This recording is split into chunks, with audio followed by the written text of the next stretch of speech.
It's early October. Showdown for first place in the Southern Conference as the 14th-ranked Furman Paladins will visit with the red-hot Samford Bulldogs next on ESPN.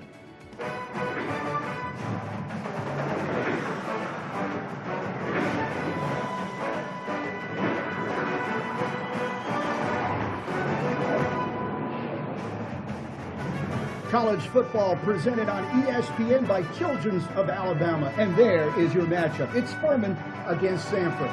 And welcome into our broadcast, Kurt Bloom, along with my broadcast partner, Chad Pilcher. Third member of our crew is Noelle Espinal, and we'll hear from her in just a moment.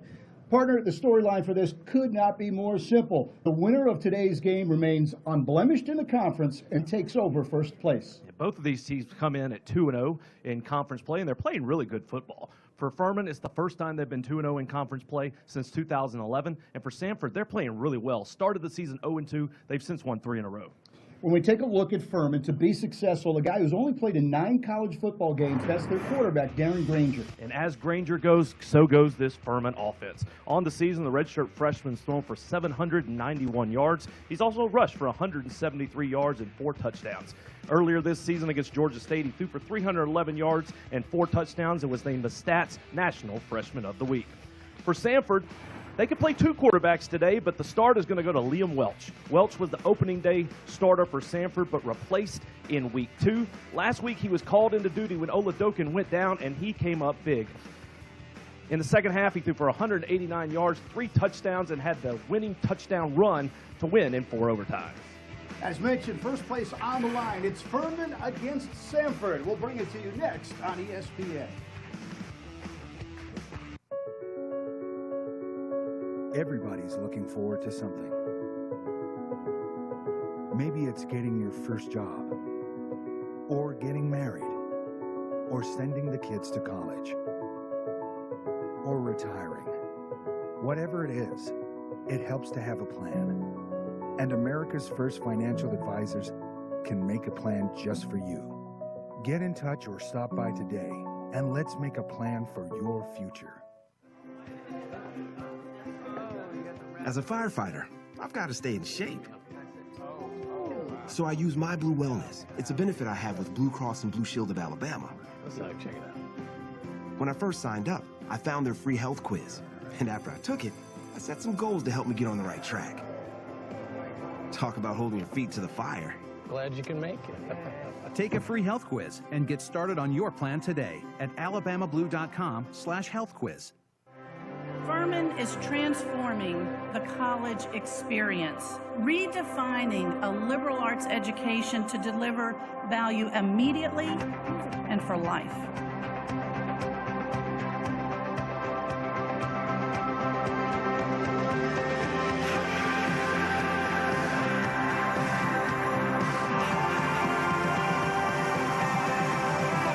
This is the Furman advantage. We've come to this place from all over, and we've come for many different reasons.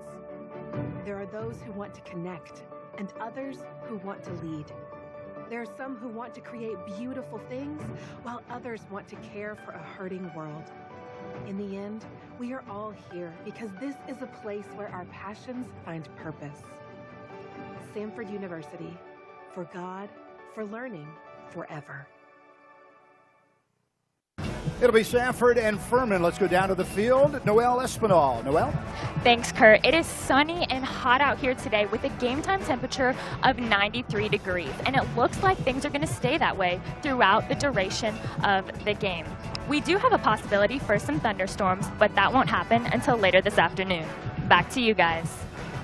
And again, supremacy for first place in the SoCon. And we'll take a look at the standings, which are brought to you by our Standings by Express Oil Change. See a lot of zeros up at the top. It's pretty simple. These are the top 2 teams, and what you work for when you start a football season is to go through September to put yourself in a position to be competing for a championship in October. That's what both of these teams have done, and even though it doesn't feel like October quite yet, both of these teams are playing really well coming into this football game. Obviously, Furman ranked number 14 in the country in FCS football. Samford has played 3 ranked opponents in their last 4 weeks, Furman being the third one of those. So this is has everything set up to be a great football game here today. It's a good crowd, wonderful weather, and we'll see what happens against two teams playing really well in the Southern Conference. Back deep for the Bulldogs will be number 8, Yasir El Amin. One of the best kickers, in fact, 2 of the best kickers in the conference /nation will be in this game. Grayson Atkins for Furman. And we'll take a look at Mitchell Finneran later on. In fact, combined, they've hit for 22 consecutive field goals.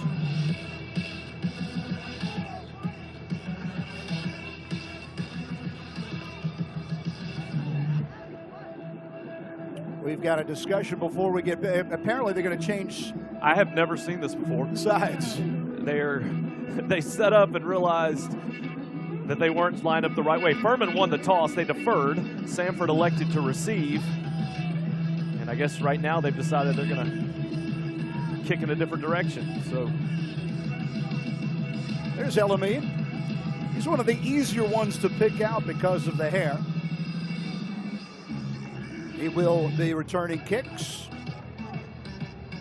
And again, it will be Atkins to get things going this afternoon. Warm and sunny, beautiful setting for a SoCon showdown in the conference. 2-0 against 2-0.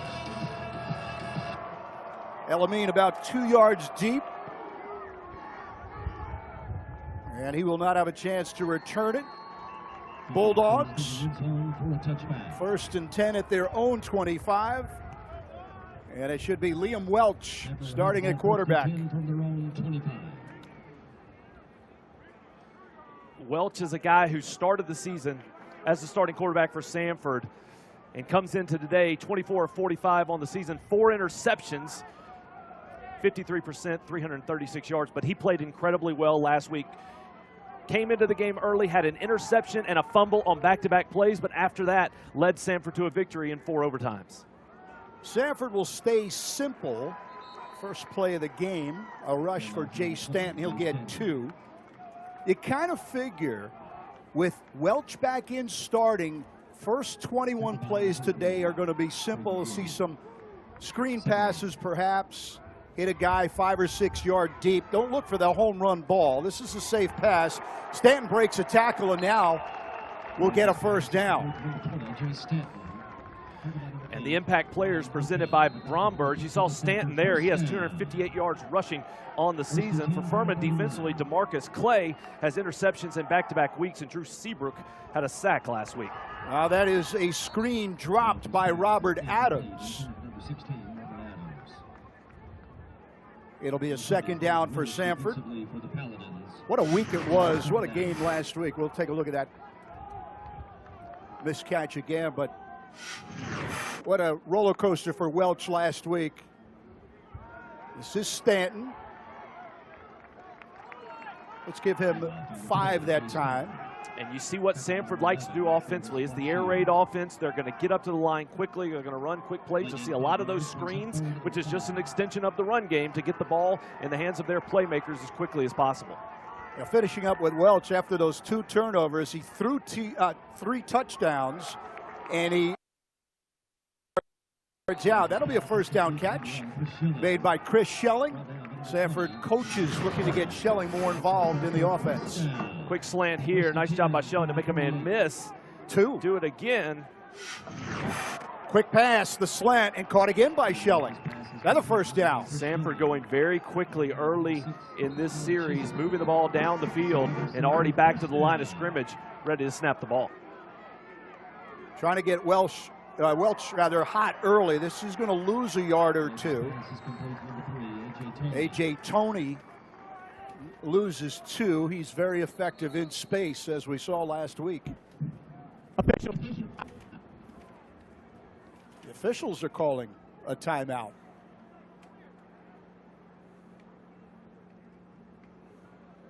Injured player on the field, and that is number 56 of Furman. That's why the officials called for the timeout. Chad, very safe An efficient offense early for Welch, which was, again, expected, trying to get him that keyword rhythm. Yeah, I want to get the ball in the hands of the playmaker as quickly as possible. Go back here. Cameron Coleman was the injured Paladin, redshirt freshman from Elizabethton, Tennessee, but he has walked off on his own power, which is good to see. That nose guard position has been a revolving door for Furman. They've actually used 3 different starters. 3 down linemen for the Paladins. Welch looks to pass, slips a tackle, tucks, and slides down at around the 31-yard line. Brian O'Kay on the tackle, gain of 5. Samford scoring 43.4 points per game, but Furman leads the SoCon, only giving up 21. So it's a nice contrast there against these two units. Welch had a check down, then tucks it down again and runs for the first down. So on back-to-back plays, Liam Welch looking to throw the football down the field, nothing there. He does a good job of not forcing the ball down the field, but instead tucking and running, and he picks up a first down on that run there. The Bulldogs on the run. There's a handoff. A.J. Toney, with an outstanding run. Andrew played basketball, A.J. plays football. That's a 16-yard run for A.J. Toney. Different look for the Samford offense. 2 in the backfield. That's Washington. Washington, a clear path. He's in for an easy touchdown, and Samford leads 6-0. 8-yard run for Montrell Washington. Washington was out last week for Samford, comes back in, and on his first touch of the ball game makes his presence felt with the touchdown run. And what an excellent drive by Samford. Moves the ball at will to take the early lead in this first quarter.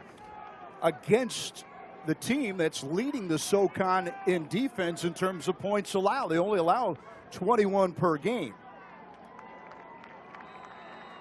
Finneran makes it 7-0 Samford. A timeout coming from Cybert Stadium. Back with more in just a moment.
Michael Neiswinder is the running backs coach for Samford, talking with his group. 6 plays in that drive, a touchdown to put the Bulldogs ahead of the Paladins. Chad, you said it. That was a little easy for Samford. They didn't expect it to come that easy. And Montreal Washington, who did not play last week, runs it in for a touchdown.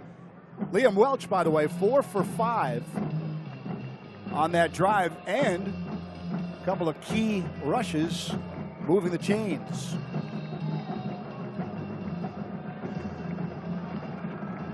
Now Samford will kick to Furman.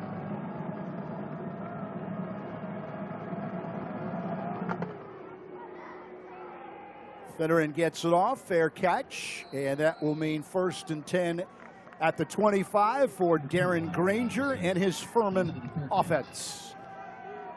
Granger's a redshirt freshman from Conway, South Carolina. Played in 4 games last year before taking a red shirt. Actually played against Samford last year. 6'4", 195 pounds, 53 of 90, 7 touchdowns, 2 interceptions.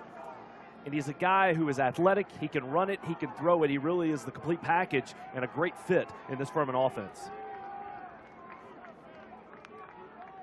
First offensive play coming up for Furman with a pair of running backs. Here's the option. They are a multi-option team. And that's Wynn way out in the open. He goes down the sidelines and he will score. Devin Wynn, 75 yards. And Furman now within an extra point of tying this game. Quick strike offense on both sides in this football game. We talked about the points that these teams score. Furman scoring over 33 per game, and they put up the first 6 here. Wynn, it's a simple option to the left side. Nice pitch there by Granger, and after that one stiff arm, Wynn is off to the races. Big time start for the Furman Paladins. You get punched in the nose, and you come right back and punch the other team right where you took one. And Atkins now for the extra point to tie it. I mean, we have barely settled in, and each team has scored a point, or scored a touchdown, rather. That was a 13-second drive, and there's Devin Wynn with a 70-plus touchdown run. Important answer by Furman, especially considering they're the road team. Samford with a very impressive drive, and then one pitch, one play, one long run for Furman. Yeah, Wynn is the leading rusher on this Furman team.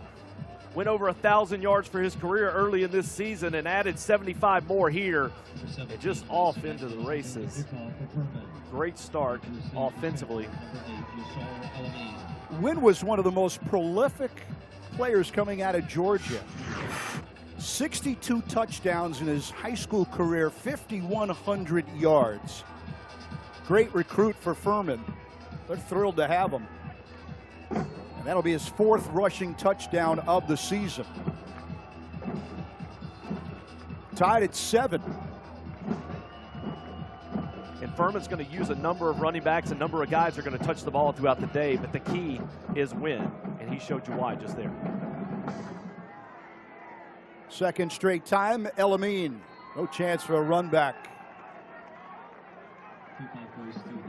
So we expected to see some explosive offensive plays in this football game, and they certainly haven't disappointed thus far. And this could be the type of game that we're looking at. One of those just back and forth, throw a punch, take it, and throw another one because of the high octane that these offenses have. So this could be the type of football game that we're in on this Saturday afternoon, and it would be a lot of fun if that's what we end up getting. Stanton in the backfield. Welch in the air, finds his man. And good tackle, so not a whole lot. That was DeMarcus Ware, I beg your pardon. DeMarcus Ware in the backfield and with the reception. In fact, he lost a yard. 2nd down and 11. Jordan Willis on the tackle. He's the leading tackler on this Furman team. Now has 41. Quick screen, Elamine. Can he get into the open? Not really. Down at around the 29-yard line. Braden Gilby on the tackle. Gain of 5, but still a 3rd down for Samford. Michael Weiss, one of the heroes from last week, checks in. He's the tight end.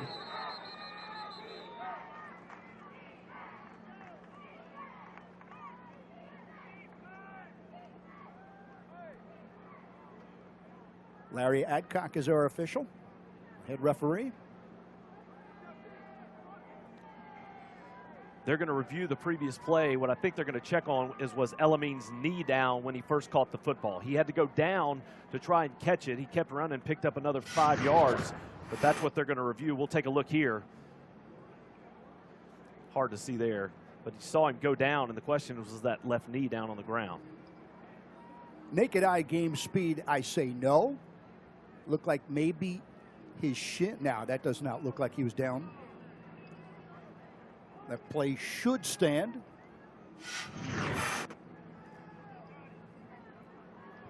There's your score, 7 apiece. We haven't even played 4 minutes. And both teams already in the end zone. The efficiency for that Furman offense. 1 touch, 1 touchdown. That's about as good as it can get. Samford a little bit more methodical on their drive, using the tempo, but again, a couple of screens and then an easy touchdown by Washington. Now, Chad, you think we could be in for a high 30s, low 40s, or something along those lines? That would be fun. That's about where the averages are for both of these teams. Speaking of averages, I've been waiting to get this stat in. Under head coach Chris Hatcher, the Samford Bulldogs average 34 points per game. That's number 1 all time at Samford, which includes the names Bowden, both Bobby and Terry. Now, as you have pointed out off air when we've discussed that, the game has changed. Whether the game has changed or not cannot be argued, but the bottom line is Chris Hatcher, under his tutelage, Samford has scored more points per game than any other head coach ever here on campus. Looks like our referee's having a little mic trouble as well, so they're trying to work that out. After review, played it down. I'm not sure what he said there, but we'll wait and see if they move the football back. It looks like they are going to move it back. Yes, they so are. They determined that his knee was down. They must have slowed that down a good bit. It was hard for us to see, get a determinative ruling with what we had. But clearly, if they were able to slow it down, they determined his knee was down. And so a gain of 5 is going to turn into a loss of 2. That's right. 3rd and 12, Samford from the line, 23. Stanton now back in as the lone setback. Welch getting some pressure and just lifts it out of bounds. Welch's pass is incomplete. Under a lot of duress from Adrian Hope. Hope is that bandit defensive player for Furman. Yeah, Hope's a guy who had 15 sacks last year, led FCS football. Just incredible what he was able to do, and didn't even start. He didn't earn his first start of his career until this season against Virginia Tech, but has been phenomenal since arriving on campus at Furman. Trapp back to receive. Amir Trapp will set up at his 35, so Furman should get good field position. Porchelato with a high kick, and then Trapp at just above the 40. Looks like the spot will put it at the 41, where Furman will go on offense for the second time. 36-yard punt. And here comes Granger and his offense again. Devin Wynn, one of the tailbacks. He'll be wearing number 22.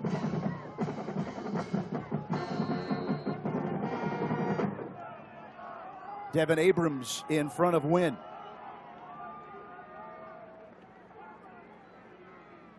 Fake. This is play action under pressure. Granger had a man, but it was too far. Granger's pass is incomplete. You saw, we've talked about Granger. You've seen Wynn, what he did. As we look at the impact players presented by Bromberg. For Samford, John Staten is the leading tackler on this team with 57 tackles. He's also 4th in the nation in tackles. Armand Lloyd had 17 tackles, 9 solo tackles last week for Samford versus the Citadel. That last pass was intended for Ryan DeLuca.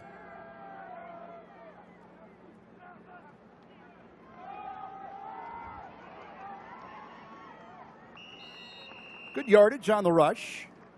Again, that's Devin Abrams. He'll pick up 5.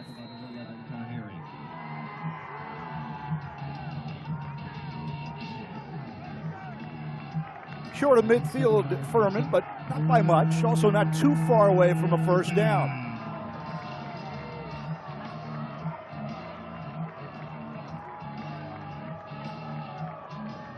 Packed backfield for Furman.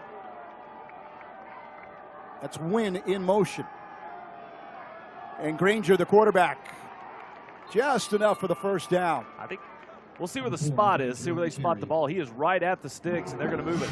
It's a design quarterback draw here. Good job by Granger. Nice set, and there he goes. Good job of collapsing there by the Samford defense. Brett Granger for the Bulldogs got in on the tackle, but not before Darren Granger fell forward to get the first down. So a nice conversion there for Furman. Furman needed 2. Looked like Darren Granger got 3. Fresh set of downs for the Paladins. Single running back. And a handoff to Corey Watkins. Watkins gains 5. Jalen Nash in on the tackle. Nash was very active last week defensively. And Watkins is a guy that battled turf toe in preseason, but since he's coming back, he had an 83-yard touchdown run against Mercer. He is a speedster, can really let it fly and go once he gets going.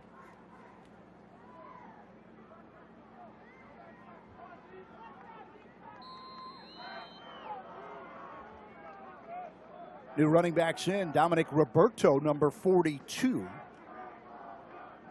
See his size and a fake, and now the pitch.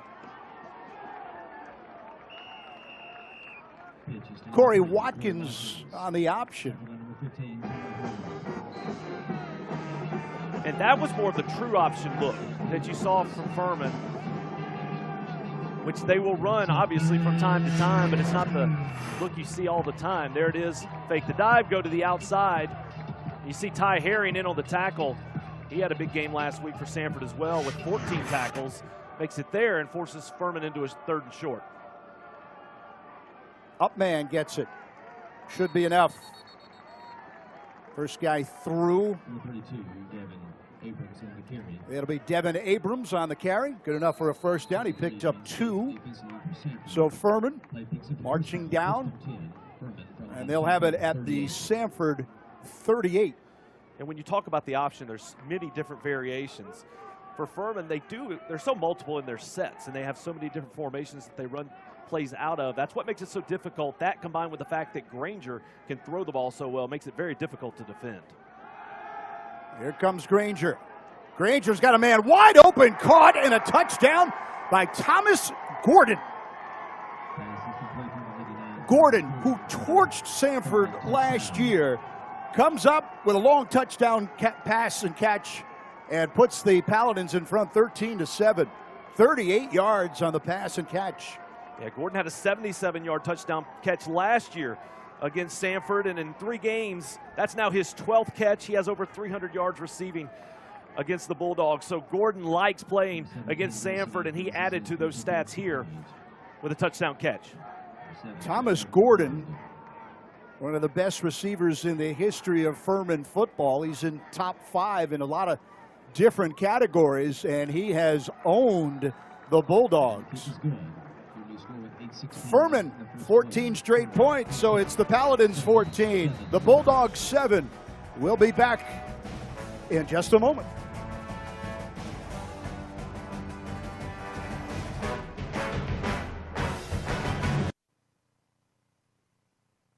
Career? Do it with a nationally recognized MBA from Samford University's Brock School of Business. Brock's program design is flexible for the working professional. It's customizable with concentrations in entrepreneurship, finance, and marketing.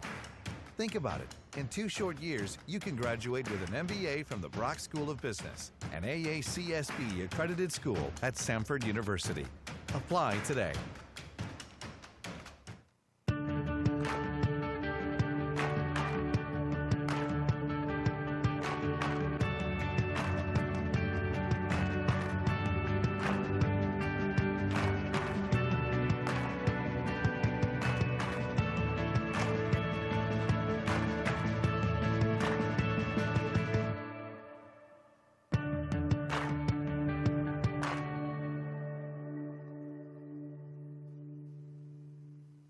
Since the year 00, we was out to get more. Bunch of really real G's, burning trees till we low. Sitting by 45 like I'm Jordan on the floor. Here we go, against the grain, that's what they say my name for.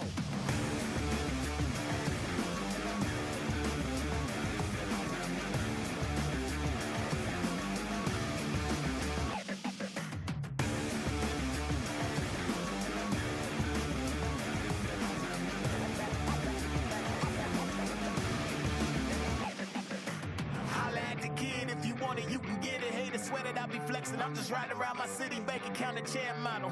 Sitting pretty, I just had to let them know I'm unforgettable.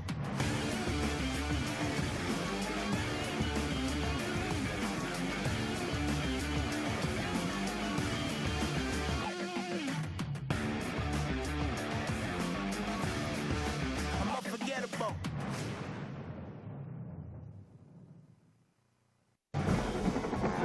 14 unanswered points now by the Furman Paladins.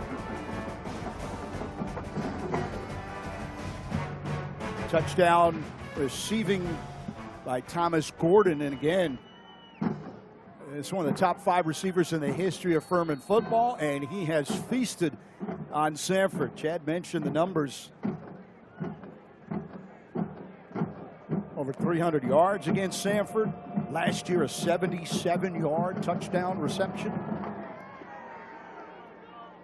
Elamine, no chance. Both of Furman's touchdowns have been 35 yards or more. The pitch and then the touchdown reception. And now it's Samford's turn offensively to come back and see, can they answer? Furman's defense stood up big, was able to get a stop on the last series, and then their offense on both drives has put points on the board. Now Samford goes back offensively. And a couple of running backs to choose for Liam Welch. Montreal Washington gains 4, second down coming up. Samford trying to go with their tempo. They spread Washington out now in formation. And that one looks like it got deflected. Looked like Drew Seabrook got his hand up and was able to deflect that. Redshirt junior out of Charlotte, North Carolina. If you can't get there, jump, get your hands up. And that's what Seabrook did. That forces Samford into a third down.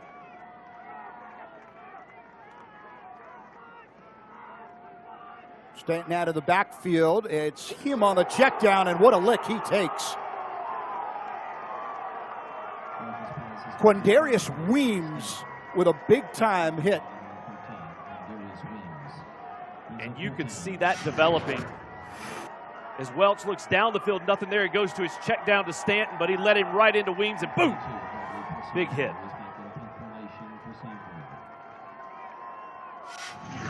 Samford will punt it away. Well, Furman has momentum and the lead. A mere trap. Fair catch. And it will be Furman at around the 33 of the Paladins. Well, they haven't run a whole lot of offensive plays. Whatever they've run, though, has gotten them into pay dirt. 36-yard punt by Porchelato. It was pretty good field position for Furman. This is a Samford defense that came into this football game number 101 in total defense in FCS football. They're giving up 458 yards per game. I think those stats are a little misleading because of how many plays they've been on the field, because their offense scored so fast, and we'll elaborate a little bit more on that. But nonetheless, still ranked 101 out of 114 teams. Win out of bounds at around the 37 after a 3-yard gain. Devin Wynn only a junior, so Samford and the rest of the SoCon will have to put up with him the rest of this year and next year as well.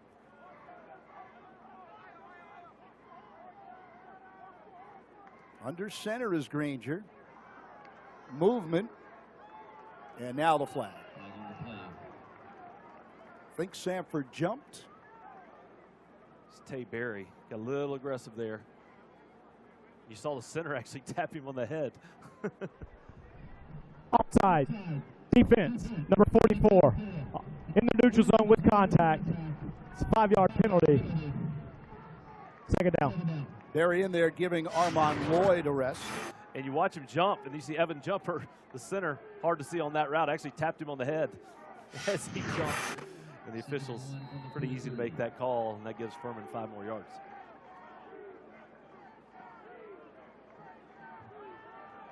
On the pitch for Devin Wynn. First down. 7 on the game. Chains moving, and Furman across midfield. Well, actually right at midfield, just nose of the football on the 50. Staten in on the tackle, the Bulldogs' leading tackler coming in, 57 tackles as a middle linebacker.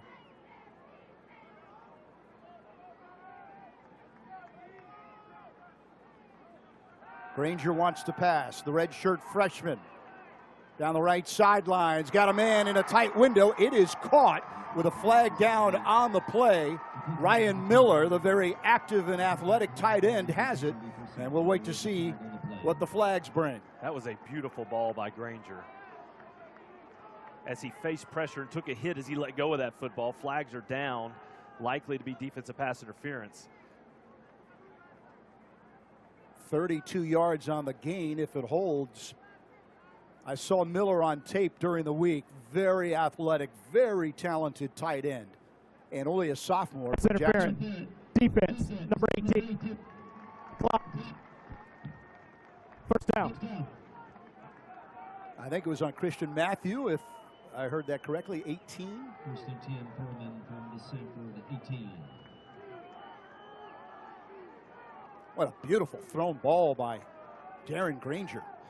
And with pressure, which makes it even that more difficult. Put it right on the money where it needed to be. Yeah, the only guy that was going to catch it was the guy who did. It was not going to be intercepted. They stay on the ground, Furman, with the pitch. That's good yardage obtained by Wayne Anderson, who's really listed as the third tailback. Picked up 4. Granger actually pitched that ball a little early, so that required Anderson to do a little more work to get extra yardage. He did a good job of taking the pitch and just getting downhill to make something happen.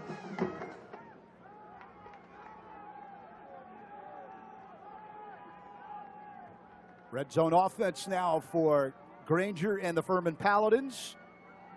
Handoff moving forward and a flag on the play.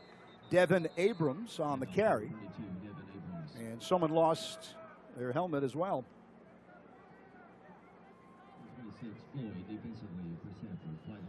Lloyd was in on the tackle.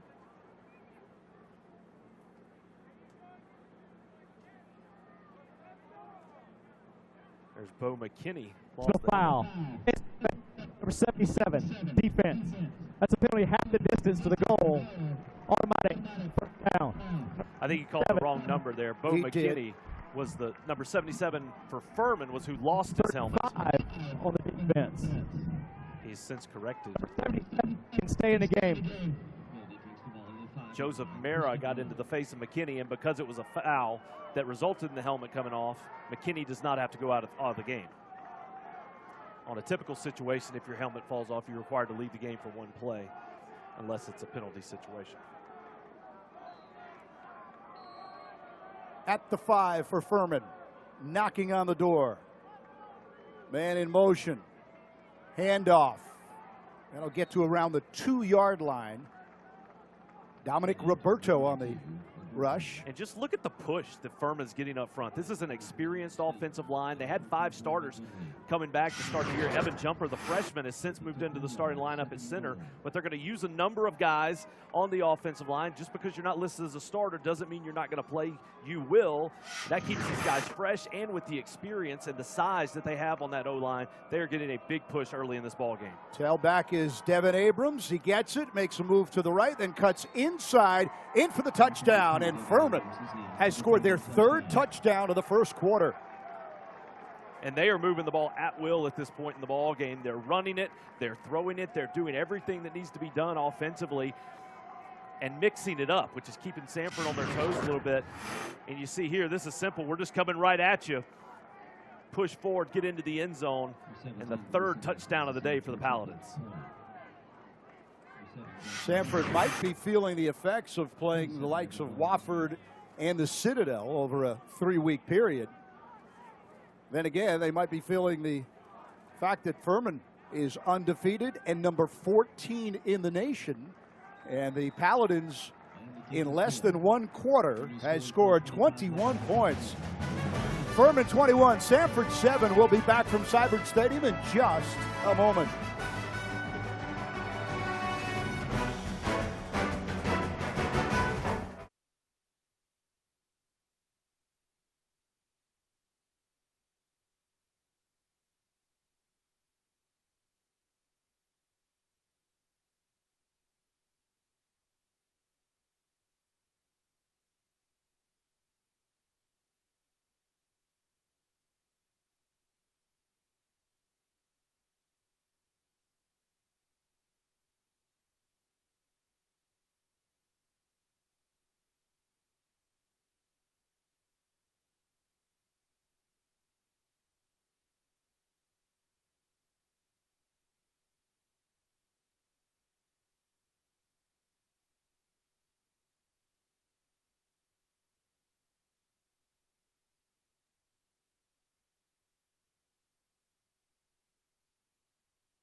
Furman has scored 21 points in the first quarter, including one of them on a reception by Thomas Gordon. For more on Thomas Gordon, here's Noel Espinal.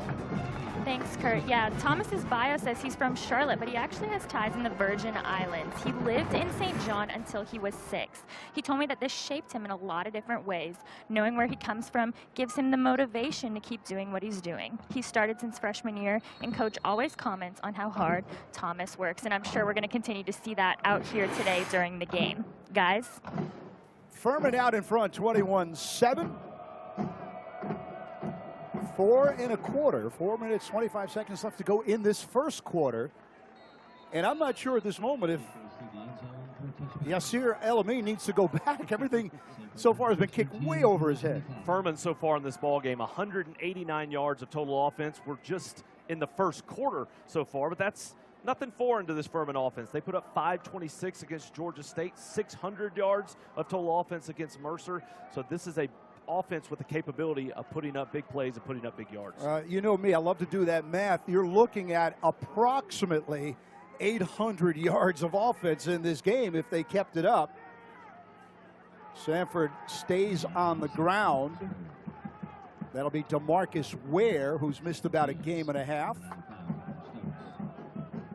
And it's still incredibly early in this ballgame, but with the way that Furman's playing, the pressure clearly shifts onto Samford to try and get something going offensively.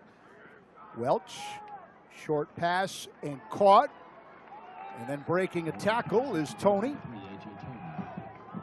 Not as exciting as last week's missed tackle and then into the end zone for 60-plus yards and a touchdown. Good run that time by DeMarcus Ware. And that's a first down for Samford. So the Bulldogs, with Welch in at quarterback, a little bit more methodical. Creamer on the outside, and he'll come close to a first down. Picks up about 9.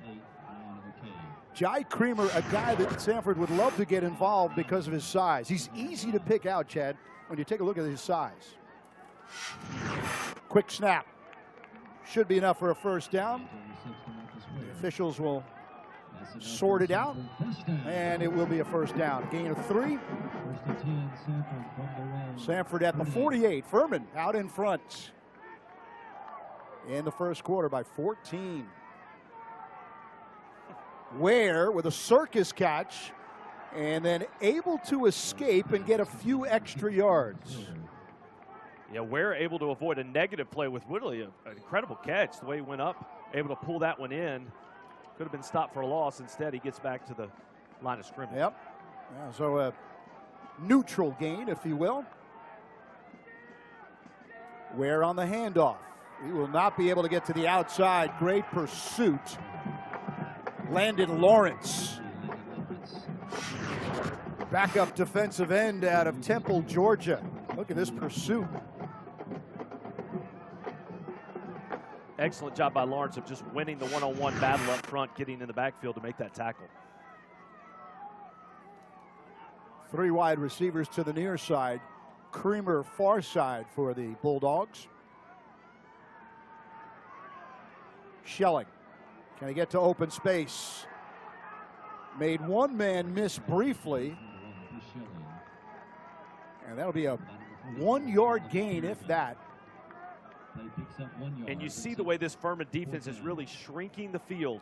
Samford's not had that threat of going down the field. They've tried a couple of times, but Welch has ended up tucking it and running the football. There's been no threat down the field offensively for Samford. That allows your defense to walk down and really shut down those shorter throws and the run game as well. And that's why this Furman defense has been so effective in the early going. Porcelano, who grew up in Melbourne, Australia. There's that rugby-style kick. Fair catch. Furman will take over at the 11. 41-yard punt. And we were told coming into this ball game for Samford to expect both quarterbacks to play. We talked about it earlier, but Liam Welch started the season as a starter.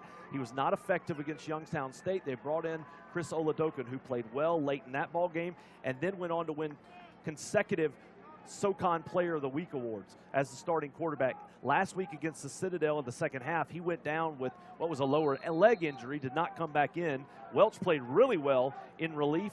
That's why he got the start today. We'll see if Samford, having said that they expected to play 2 quarterbacks, do they make a switch on the next drive? Here's Wynn, open field to the secondary, a foot race, and he might go all the way. Wynn will hit pay dirt for the second time. 89 on the touchdown.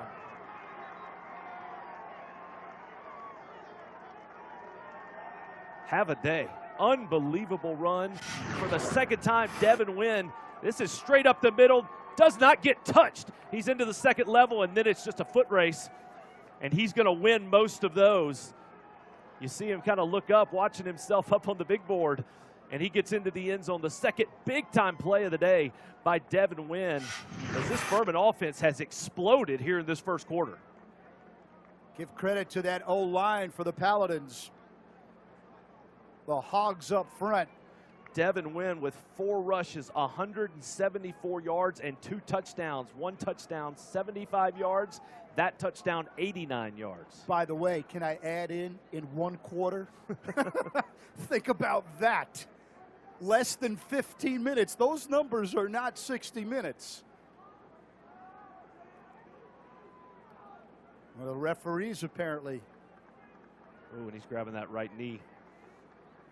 He was there on that Samford sideline. 2 monstrous runs by Devin Wynn. Meanwhile, from our broadcast vantage point here, Chris Oladokin is warming up. Oladokin, number 2 for Samford, warming up. Might have called it, Chad. He might be in a little earlier than expected. And the biggest game of the season so far for Devin Wynn was the opener against Charleston Southern. In that game, he had 12 carries for 131 yards and 1 touchdown. He has eclipsed that in the first quarter here today against Samford.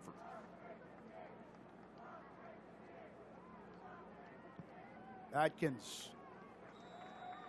And the Paladins up in front by 3 touchdowns on the road. The winner of today, as we mentioned, stays unblemished in the conference, takes over sole possession of first place. And Chad put it correctly, the winner of today's game will be in the driver's seat. And this is a Furman team that came into this game, had a tough game last week against East Tennessee, a team that had played them very well throughout. That game they won 17-10 in what was really a defensive battle. The week before, Furman had put up 45 in a win against Mercer. And then they had FBS opponents the 2 weeks before that. They went to Virginia Tech, lost 24-17, actually recovered an onside kick late in that ball game, but it was negated due to a penalty. And then had a back and forth game against Georgia State on the road, lost that one 48-42 after opening the season with a 46-13 win against Charleston Southern. So not only has Furman won some big games, the 2 losses were against FBS opponents in games that they were battling and in until the end in both of those football games. All right, let's make this point again. Coming into today in both polls, ranked 14th in the nation. I think Samford's going to the bullpen, by the way, because Oladokin was warming up, and now number 2 is heading to the sideline to grab his helmet, and a quarterback change is being made, I think.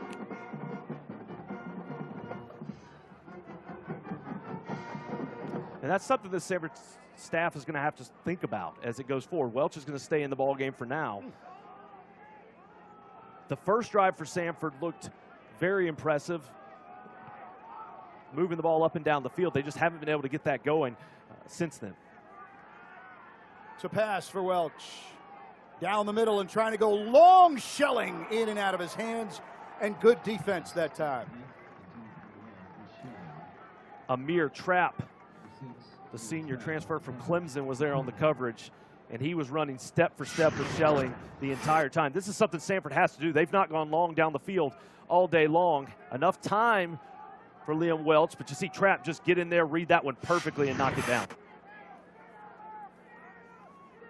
Oladokin, again, he had grabbed his helmet, Chad, and it actually looked like he was going in and then stopped. Speaking of being stopped, 2 yards on the gain. 3rd and long for Samford.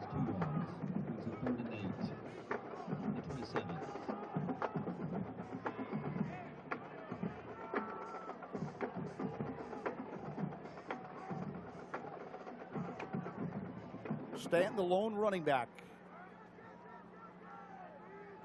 Welch this time has a little time and throws it short, intended for Jay Stanton. And I think if you're on the Samford sideline, if you believe that Oladokin is healthy and you were thinking that you might play him today, this would be the time to do it. Welch hasn't done anything particularly poorly. He's 11 of 16 on the day, 46 yards. Took Samford down and scored.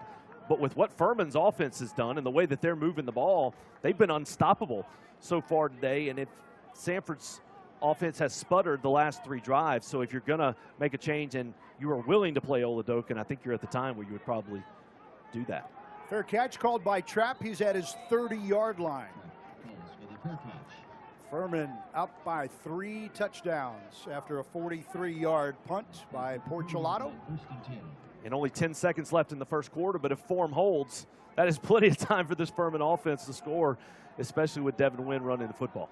Well, that's a remarkable game by Wynn, and we're talking technically less than 15 minutes.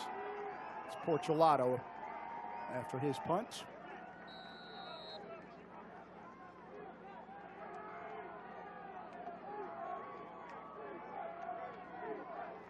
Pair of running backs to choose from, including Dominic Roberto.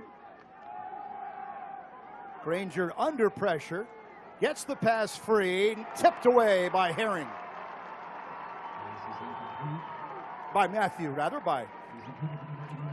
Christian Matthew on the defense. Trying to go to Thomas Gordon again. He has the big play capability. And that time, Christian Matthew running step for step. Did a good job of getting underneath that play. And on the last play of the first quarter, a nice breakup. But what a quarter for Furman and for their offense as they jump out to a 28-7 lead. After 15 minutes of play at Samford Stadium, Furman 28, Samford 7. Our crew will be back right after this timeout on ESPN.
Number 14, Furman, out in front of unranked Samford, 28-7.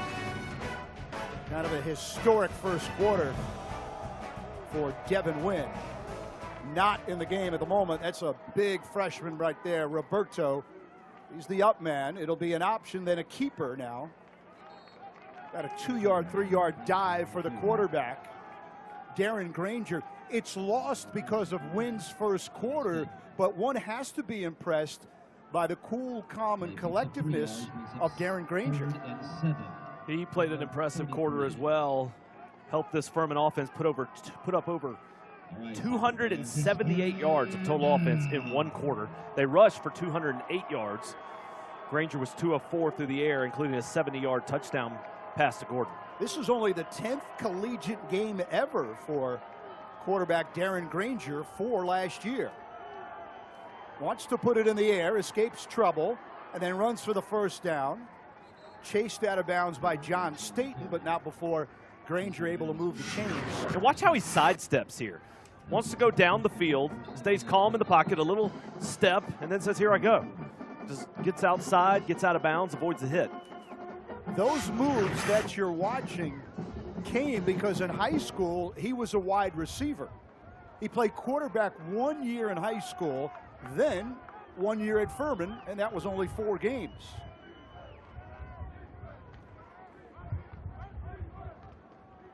Well, sweep. That's good yardage right there for Corey Watkins. And Furman's getting 4 or 5 yards down the field before there's even any blue jersey near him. I mean, that time, the first contact was made 5 yards down the field. He then bounced forward to pick up another yard or 2. And so this is just a really good performance so far for this Furman offensive line, getting a good push, controlling the line of scrimmage, and that's enabling these Paladin running backs to move it up and down the field.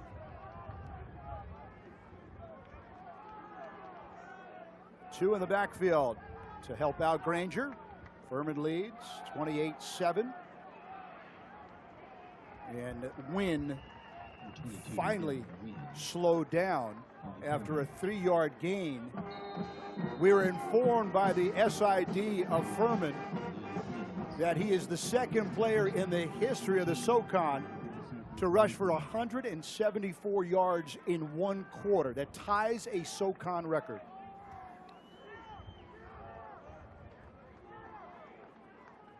Chad, if I told you he had 2 touchdown runs and 75 was not the longest, that's kind of scary. Fumbled by Granger, but showing some poise and then throws it out of bounds.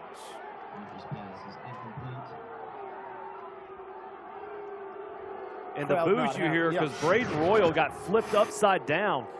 Watch the Samford defensive lineman as he's rushing the quarterback right there. That was the pull down that led to the boos. No flag. And again, good poise by their quarterback. Didn't panic. 49 of Samford is where Granger and company will hike this thing.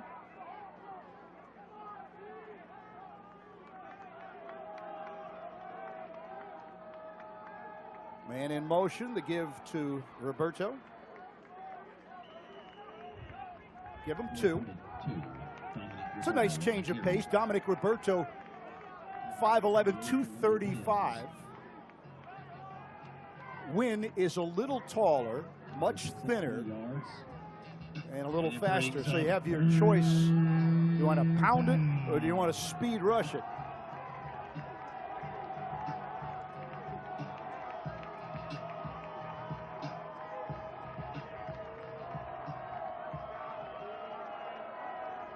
Three far side for Furman. DeLuca on the near side. Check down. Caught by Roberto. Makes a man miss. Gets a good block. And then gets to around the 30 of Samford. 31-yard line. That's a 9-yard gain. Nice check down by Granger. And then you have to make somebody miss. Player comes up to try to make the tackle, just unable to do so. Good job by Roberto to avoid the tackle and pick up a first down and keep this drive alive for Furman. Player was giving up approximately 50 pounds on that connection. Moving forward, Corey Watkins. 8 yards on the carry. And that last third down, even more devastating for the Samford defense because they had had some consecutive plays where they had done a good job of really quelling the rush a little bit and slowing down this Paladin offensive attack. Instead, you have a chance to make a tackle on a third down. You miss it. And Furman converts and keeps the drive alive. High formation, Wynn and Watkins.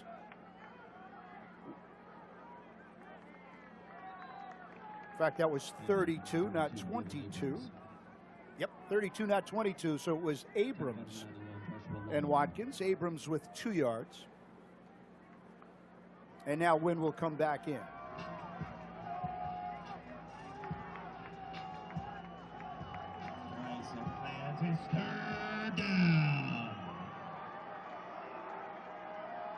Third down rush.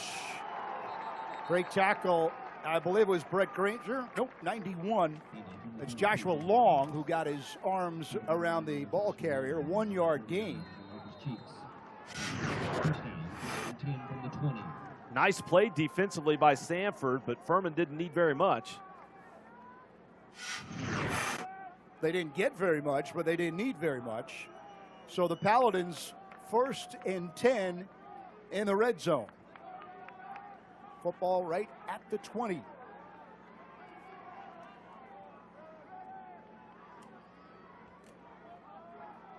That's Wynn in motion.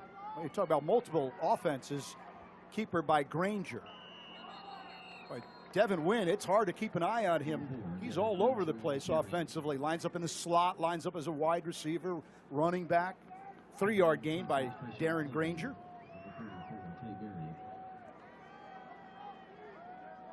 Now Wynn will come out. And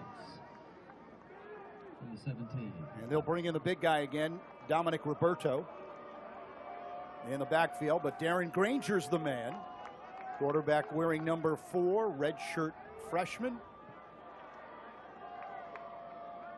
One-on-one coverage, top of the screen. He goes for the pass that way, and it is caught for a touchdown.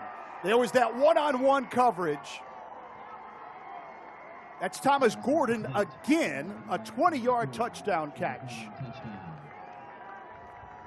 And this is what you want to see from a receiver on a fade route. Go up, catch the ball at its highest point. Granger's going there the entire time, throws the fade route in the back. Gordon thrown a little short, but he goes up, makes the catch, then falls into the end zone for 6 more for the Paladins. Gordon's numbers continue to increase against Samford.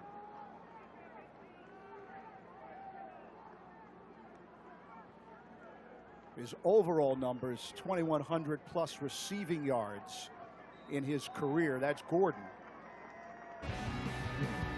34-7, 35 rather, 7. Furman over Samford. We'll be back from Cybert Stadium in Homewood, Alabama after this timeout.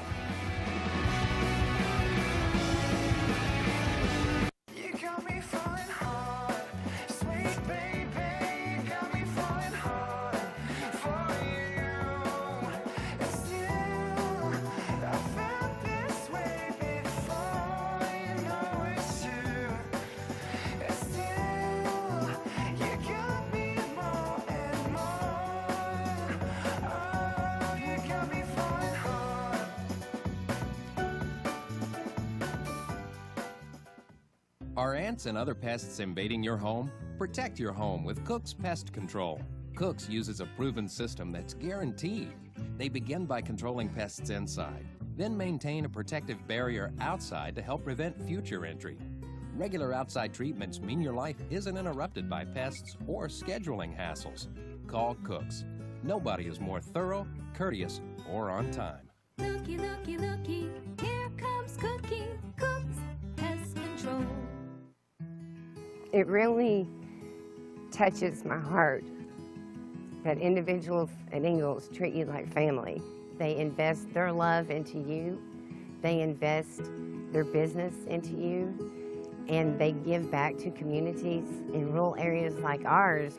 I don't know exactly where family farmers like mine would be without Ingalls supermarkets.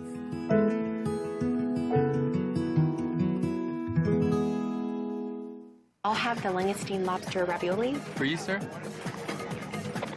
The original call was for langoustine ravioli. Langoustine is a tiny kind of lobster. Slight shellfish allergy rules that out. Plus, my wife ordered the langoustine. I will have chicken tenders and tater tots. If you're a ref, you way over-explain things. It's what you do. If you want to save 15% or more on car insurance, you switch to Geico. Sir, we don't have tater tots. It's what you do. I will have nachos. Huge first half of the Furman offense. 35-7 over Samford. Big game so far for Thomas Gordon, the wide receiver, and for running back Devin Wynn.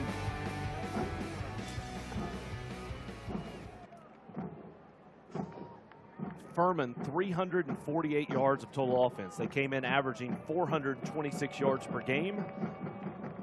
They're just 78 yards shy of that, and we're not even halfway through the second quarter.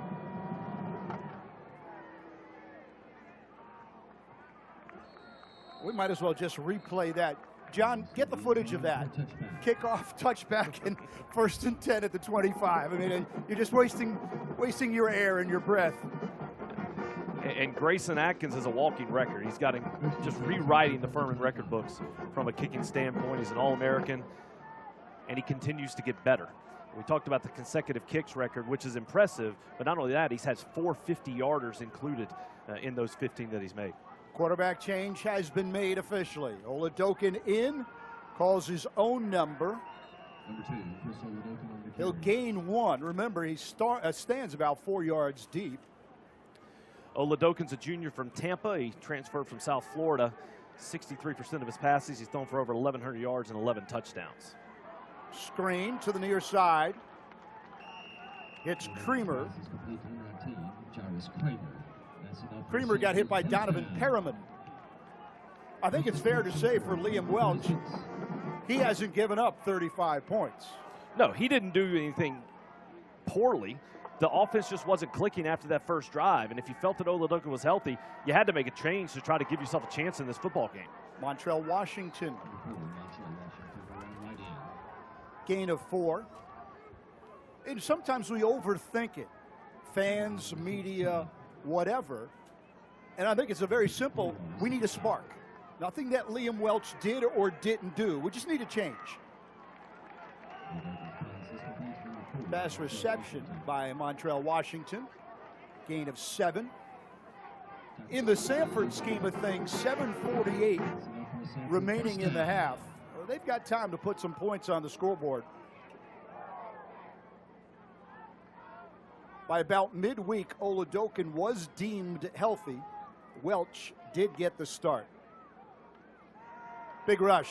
Oladokin avoids and then finds his wide receiver for a first down, A.J. Toney. And that's where Oladokin shows you what makes him stand out. It's a great rush by Furman. Whoop! Make him miss right there. Step up in the pocket, then have the presence of mind to find your receiver down the field. Timeout. And pick up a first down. Injured at Paladin on the field, but we'll take a timeout. Media. Furman Timeout. out in front of Samford. There it is, 35-7. We'll be back.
Family weekend campus of Samford University. Furman, 14th in the nation, out in front, 35-7. Samford in Furman territory. Almost, I say, needing to get some points before the half. Oladokin in relief of Welch.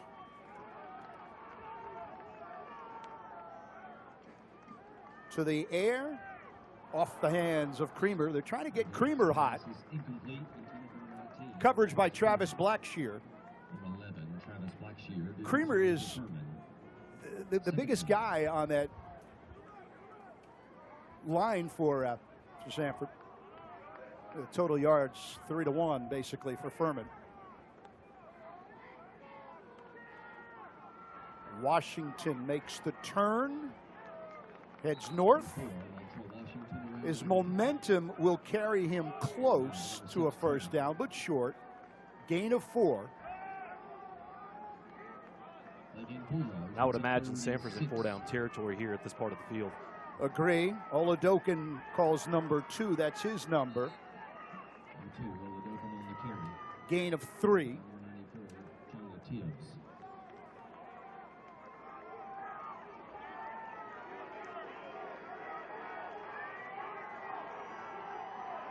Fourth down territory. Samford going for it. Little flip pass caught. Washington got hit from behind, but he does get the first down. Inside the red zone for Samford. This is a good play by Oladokin. He wants to go to his left, nothing there. He scrambles and then throws back across his body. Timeout for an injured player. Injured player on the field again for Furman. And we saw in the last injury timeout it was cramps. Typically when you get to week 5, you don't expect to see those cramps. But when it's 90-something degrees in October, you're still going to get them. And so we've seen a little bit of that here today. It's a lower right leg on Adrian Hope. Up for the Buck Buchanan Award. Top defensive player in FCS.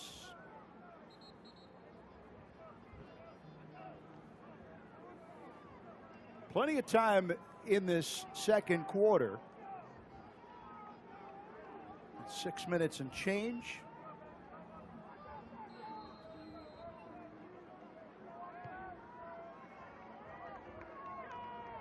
Two wide receivers to the left, two more to the right. Looking left the whole time and then running to his right, Oladokin. Kind of threw it away under some pressure. Pass is incomplete. Trying to get the ball to Robert Adams, but defended very well by Weems, the cornerback. And Adams was just unable to shake it. Oladokin rolled to his right, but ultimately just threw it away. Weems made that big hit earlier in the ball game in the first quarter on Tony. In space, Schelling. Schelling will get to about the 11-yard line after a gain of 5.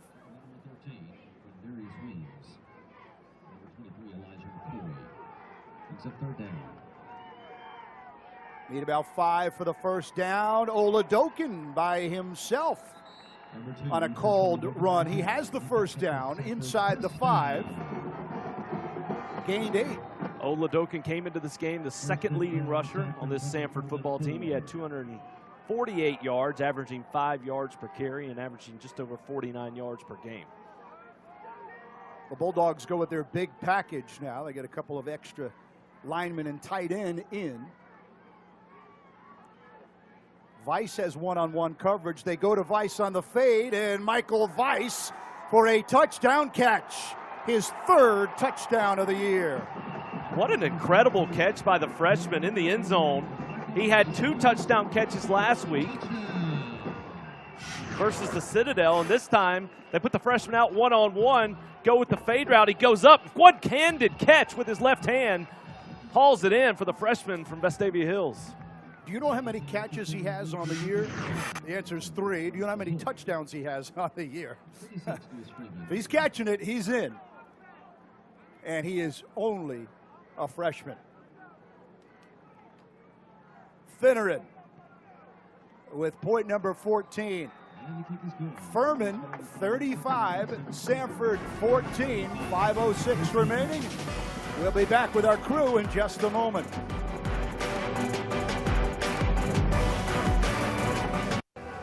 You care. You love. You provide.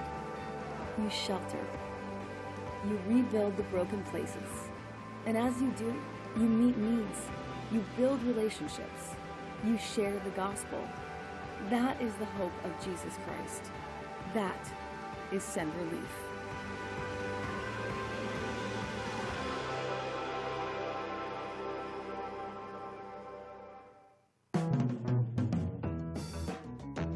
Promise ring at 16, not a smart investment, Romeo.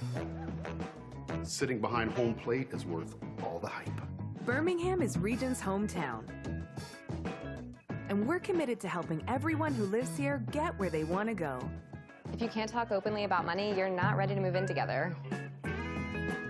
Switch for good, Birmingham. Regions has the people, tools, and tech to move you forward. Everything you need on a pizza. This is the Works. Try a large Works or Meats pizza for just $12, only at Papa John's. Look at all that meat. This meat, that meat. Is that more meat? Wait, is that sheep? Nope, yep, it's meat. Try a large Meats or Works pizza for just $12, only at Papa John's.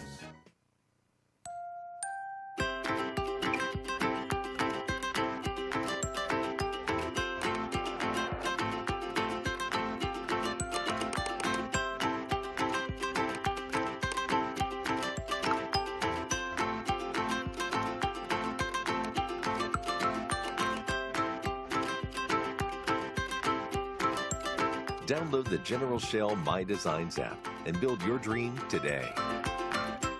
A little bit over 5 minutes remaining in the second quarter. 14th ranked Furman out in front of Samford, 35-14. Samford will kick it. Paladins will go back on offense. 35 first half points on the road in a conference game. Impressive, no matter how you cut it.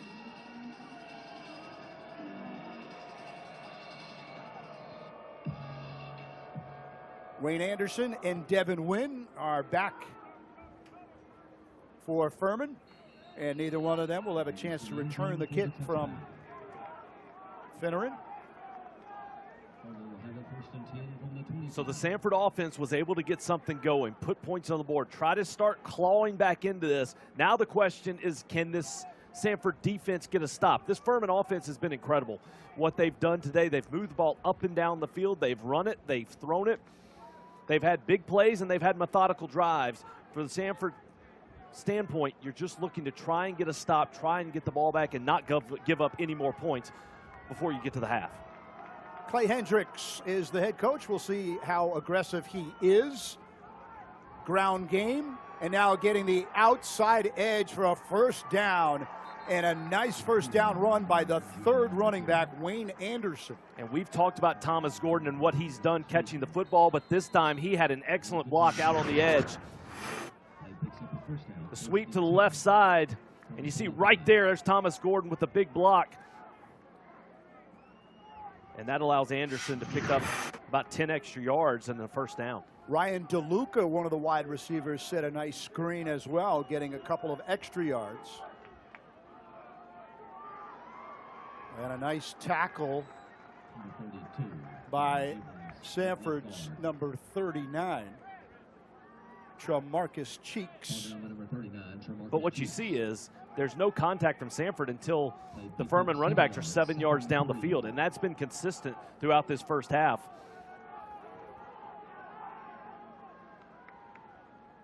Furman showed tempo. And then the freshman Granger looked over at his sidelines. Pitch. Wynn bottled up. You can hear a mock round of applause realizing what a monster first half he has. No yards on that game. Toss sweep. Nice job of beating the block and filling the hole by Tremarcus Cheeks, the freshman from Hampton, Georgia. Cheeks starting at the strong side linebacker position this afternoon instead of Nathan East.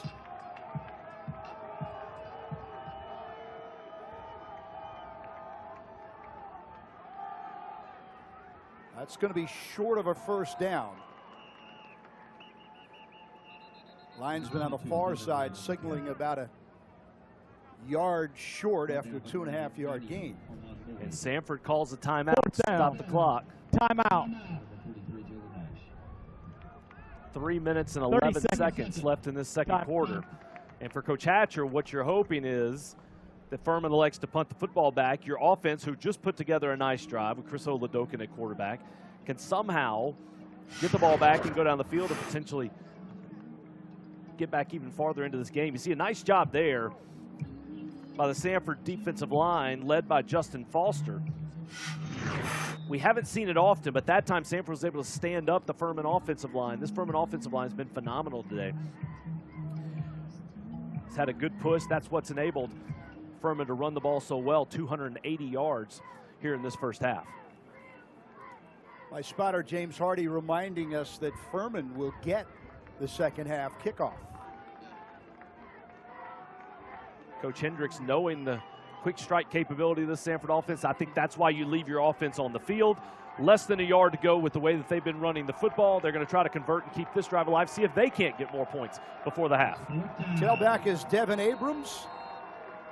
Now, a little shift by the Furman offense. Abrams hasn't turned yet. Now he has, and that's a first down run by Abrams. So Furman will maintain possession after a 6-yard gain by Devin Abrams. This is a nice job by Abrams. Initially going to go off tackle. He's able to bounce it to the outside. It ends up being a gain of about 6. Christian Matthew put a shoulder on Adams.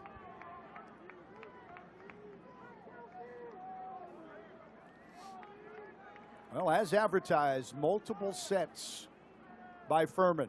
This was expected. They put a man in motion. Second man through. That's Watkins with a great gain. 14 yards for Corey Watkins. This is close to a 300-yard rushing half. And Watkins just a little shifty move there right at the line of scrimmage, and then once he got back north and south, it was an impressive run using the speed to get Furman to the 25-yard line. 301 yards rushing for Furman in the first half.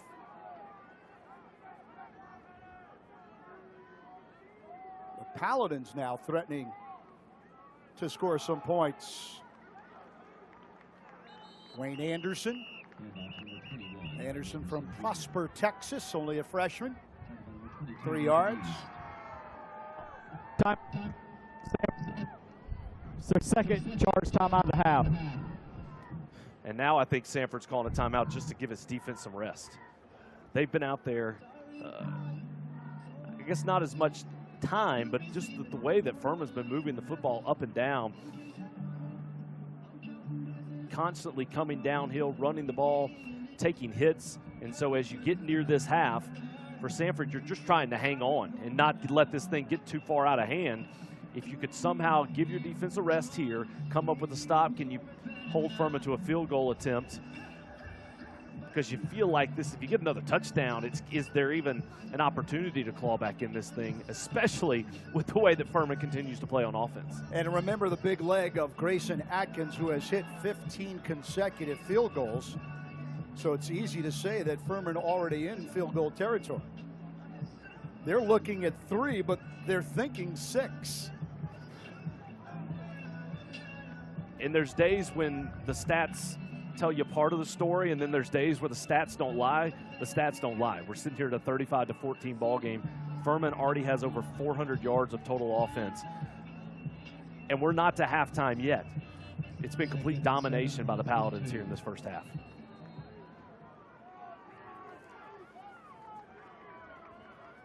Smooth first half for the quarterback, Granger. He just does not make mistakes. Easy when you give it a win. A win at around the 17-yard line after a 5-yard gain. Since taking over as Samford, it's their third and final charge timeout of the half. Since taking over as the head man for Samford, Chris Hatcher has a record at home, it's here at Samford Stadium, of 19-5. But one of those losses was to Furman.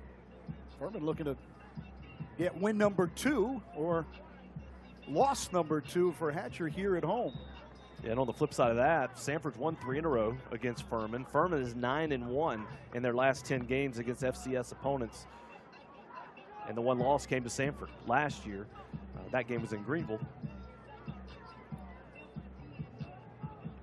But this one feels a little different with just the way that Furman's doing things, but both offensively and defensively. Obviously, the offense is what's going to jump off the board. But after that first drive, the Furman defense really settled in and did a good job of containing the Samford offense.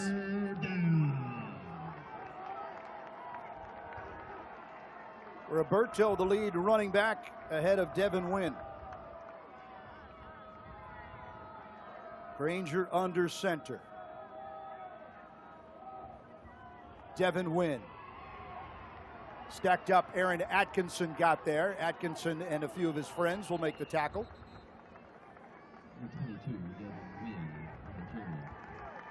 2 on the carry. Picks up a first down. First and 10. Good enough for a first down. I think Furman's thinking touchdown.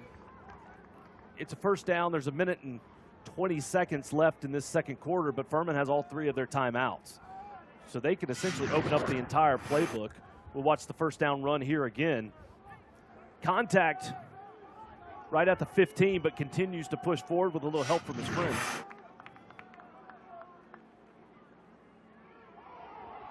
Pitch to Wynn, and Wynn knocked out of bounds. Combination of East and Player. There's a flag on the play, and appears it's going to be against Furman.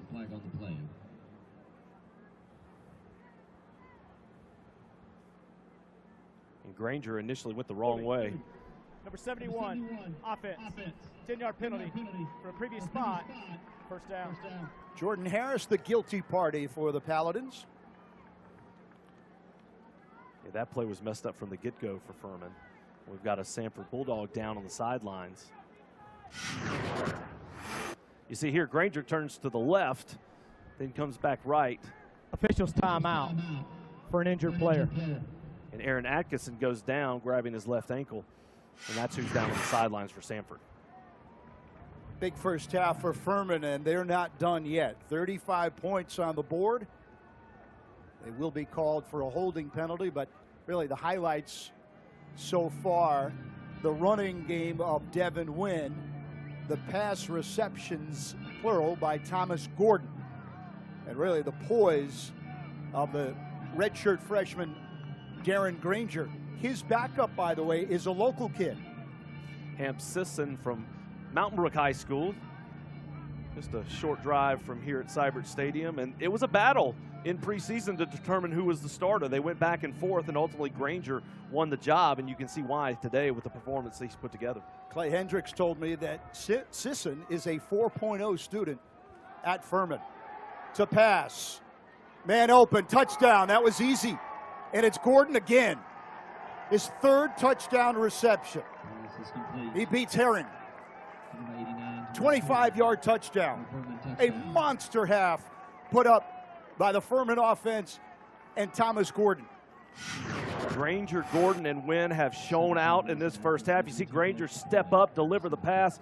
Gordon in between 2 defenders makes the catch. Touchdown Furman. They wanted that touchdown. They were not satisfied with a field goal, and they kept moving, and they wind up with 6 more points and possibly 7 as Grayson Atkins, preseason all-conference kicker, He's only a junior, so he's got another year and a half remaining. Relatively young Furman team. Kind of scary for the rest of the SoCon.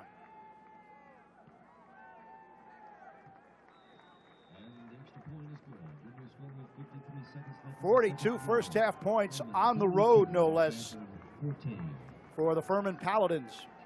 And there are games in the coach's career that he always goes back to, the ones he talked about where everything clicked, where his team came out and did what they were coached to do, where they executed the game plan, where they played at their highest level.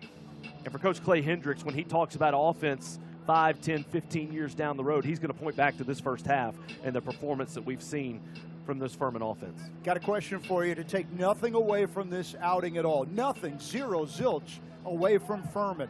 Is there any chance that Samford showing the signs defensively of going against the Citadel and Wofford in a 3-week stretch? Maybe, but the goal each week is to get ready and to play. And you got a week to prepare just like everybody else does. And whatever happened the week before, you shake. Look, as you get through a football season, bodies are going to take poundings. Guys are going to be tired. You're going to be worn out. You're going to have injuries. But you have to show up every single week. And I think today is more about Furman and what they've done and the way that they've executed. Clay Hendricks only in his 3rd year. Now, he was an offensive lineman at Furman, then spent 10 years coaching the O-line at Air Force before coming home to be the head coach at his alma mater. A returnable kick for Elamine. Straight up the middle. And he will get 2, depending on where the mark is, somewhere around the 23, 24-yard line.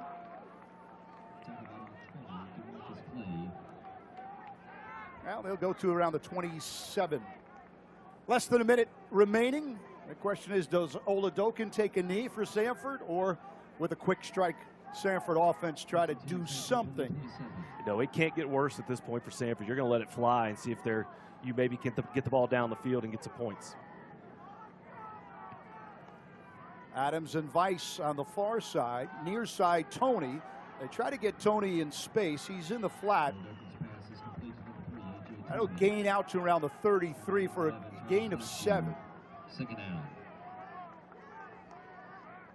Less than a half minute before the snap.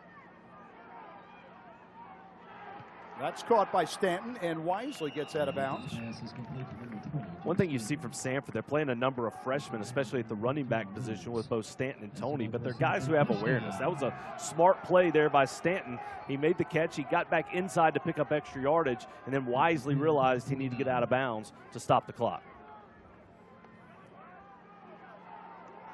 Flag as Oladokin, they really had a free play. Stanton got hit. Travis Blackshear. But I think on the near side, this close Offside. side here. Yep. Defense, number 81. It's a 5-yard penalty. First down. Adrian Hope. That'll give Samford, and remember they had a free play, but it'll give them 5 since the pass was incomplete.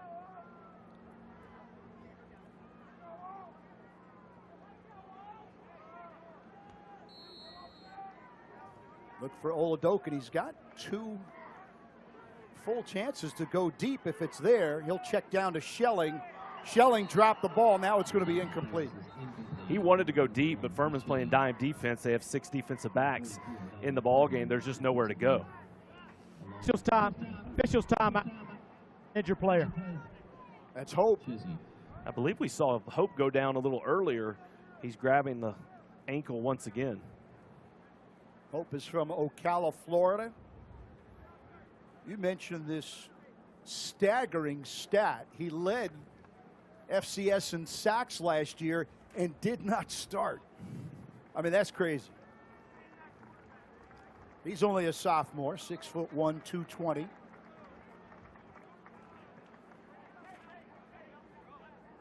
Good news for Furman as Hope is able to walk under his own power.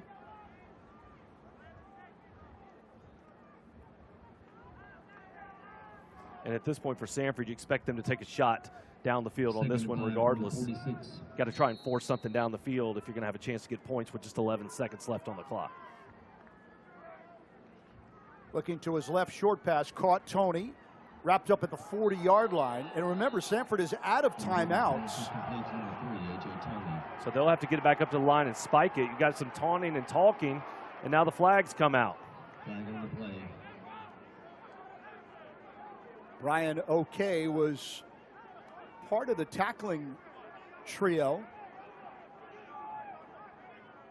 Flags all over the place.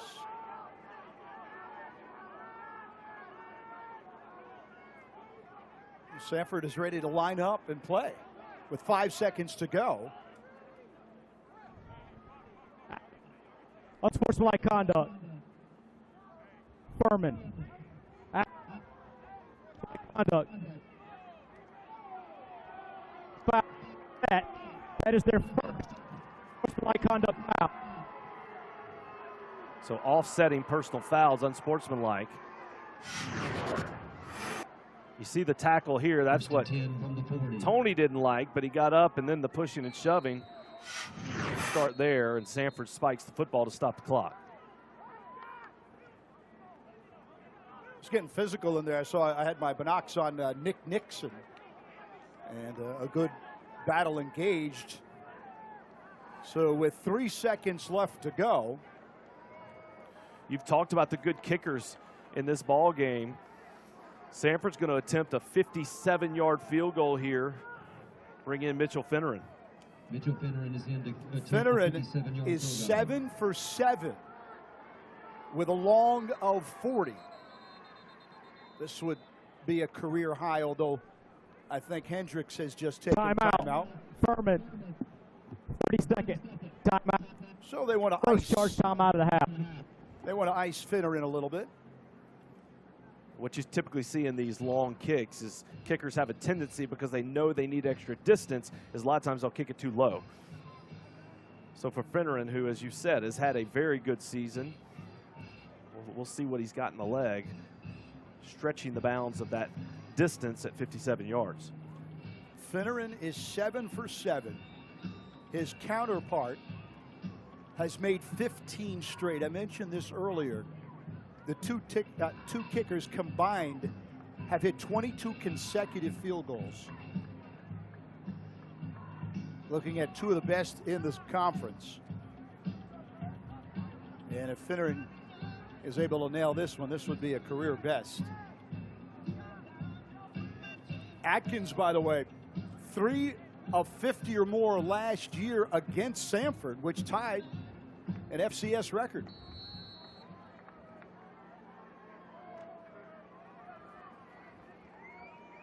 Good look at Mitchell Finneran.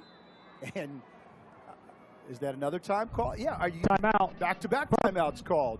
That's their second charge timeout of the half. You cannot. You cannot do that in the NFL, but here in college football, you can go back-to-back. So Finneran's got plenty of time to think this one over. And for Samford, if you could get it, it'd be some points. It'd be something positive going into the half, which is all you're searching for. The tough part for Samford is, even if you get points, Furman then gets the ball to start the second half, as they won the toss and deferred. I'm going to wonder out loud, just pondering out loud, any chance at all of a fake and hope that you can run it in from 40 yards out? Yeah, I think you send him out. You're going to give him a chance to kick it. Clearly, you wouldn't put a guy out there if you didn't feel and you hadn't seen him make a kick from that distance. So Coach Hatcher is obviously in practice seen him convert these opportunities. He's going to give him a chance here in the ballgame. Looking to get 3 points on the board going into the half.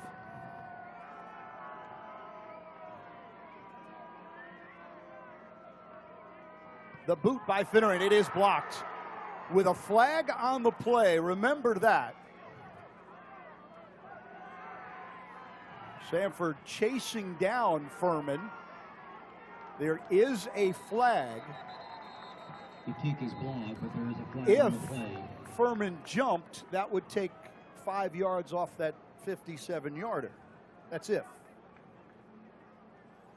It's what you typically see. It was just we'll watch the replay, but it looked like a low kick.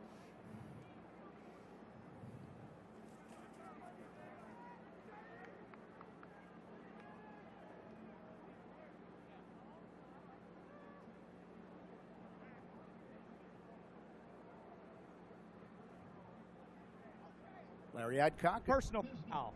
Leaping on the defense. It's a 15-yard penalty, an automatic first down. Now, if you're Chris Hatcher, do you put Oladokin and the quarterback and the offense back on the field and go for a touchdown? So first on the penalty, you can't land on the offensive lineman. That's when you typically see the leaping call, is when you jump and you land on them. We'll watch here. Right there, they fall all over the line of scrimmage, all over the lineman, and that's what brought the penalty flag out.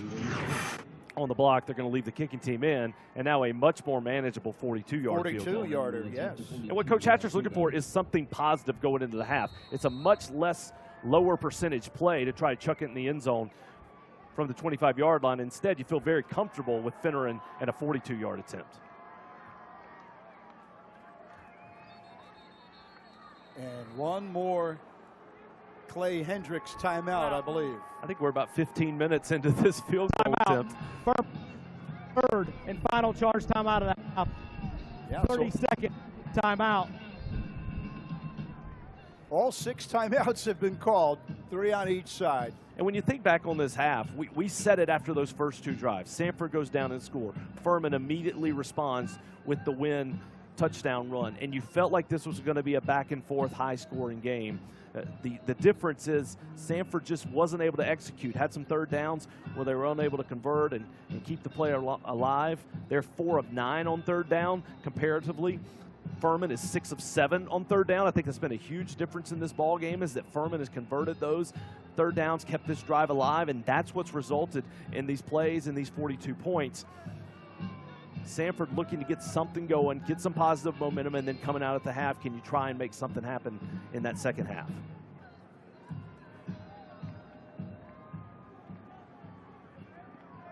A 42-yard attempt for the sophomore from Fort Valley, Georgia.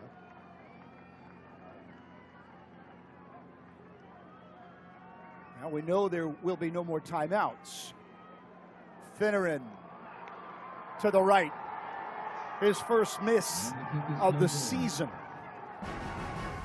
That'll get us to our halftime score. Furman 42, Samford 14. Ladies and gentlemen, your attention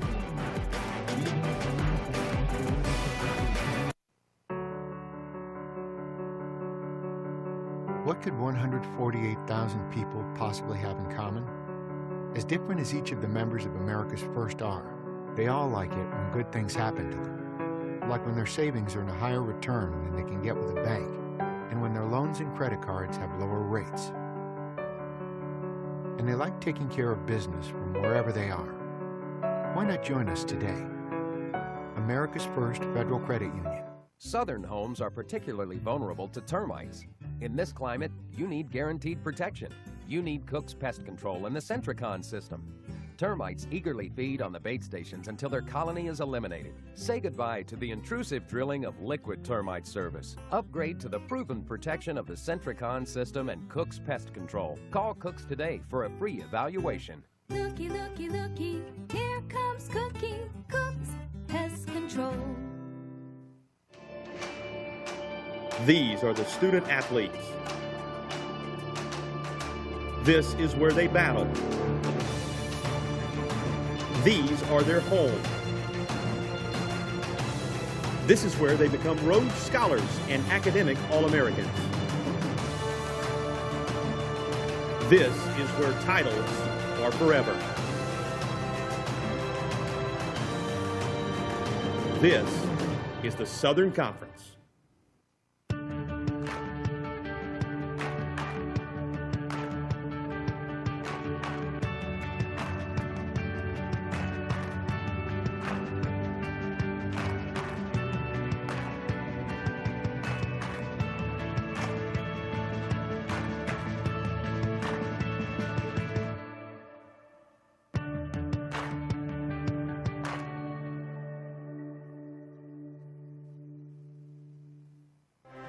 Furman is transforming the college experience, redefining a liberal arts education to deliver value immediately and for life.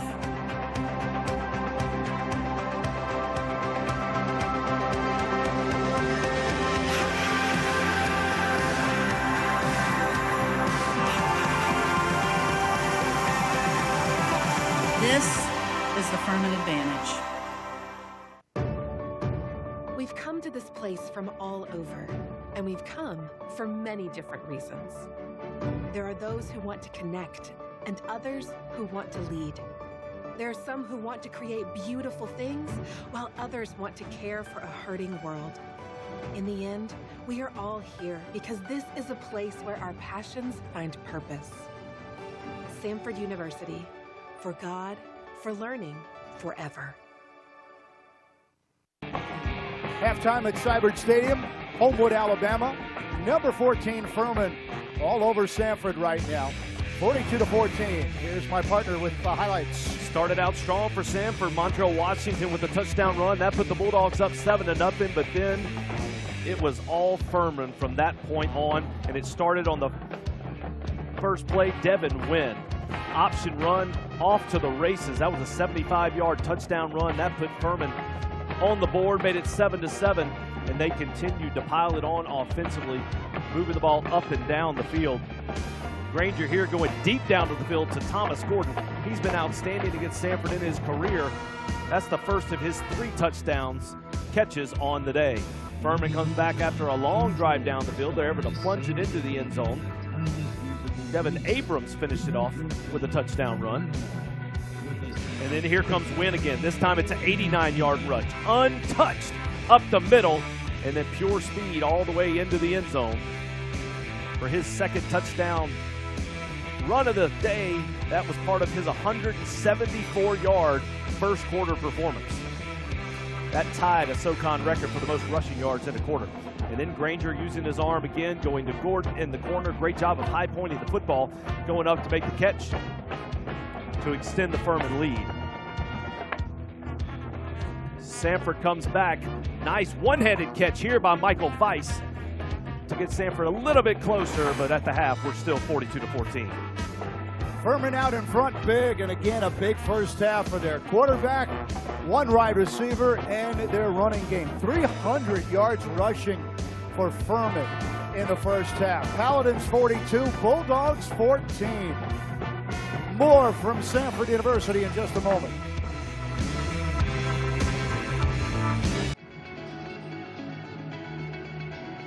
The Paladins coming down to Homewood with a 42-14 lead after the first half.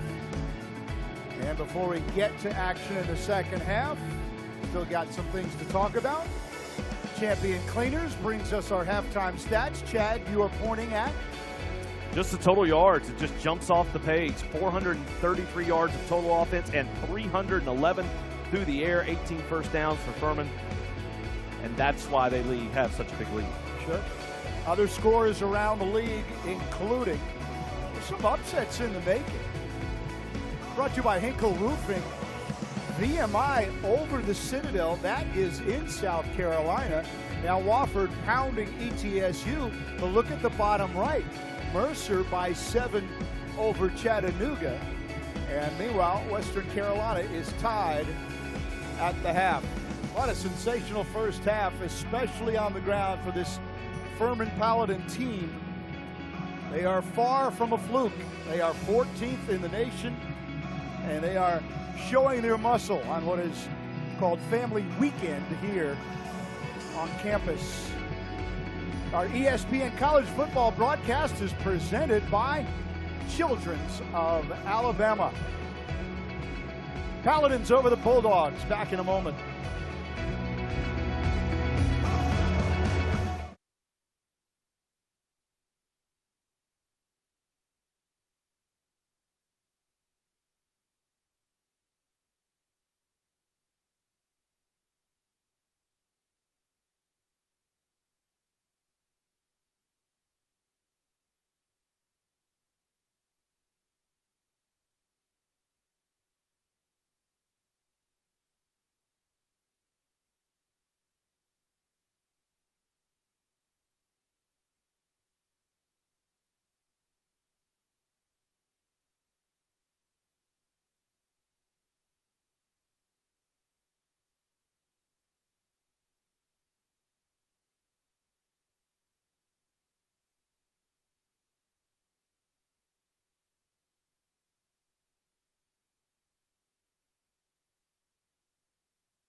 The Furman Paladins, their color scheme, purple and white. The late, great pop singer, iconic Prince would be thrilled with their color scheme. And, well, he'd also be thrilled by that score if he was a Furman fan, as Furman leads 42-14 at the half. There is, by the way, some lightning in the area.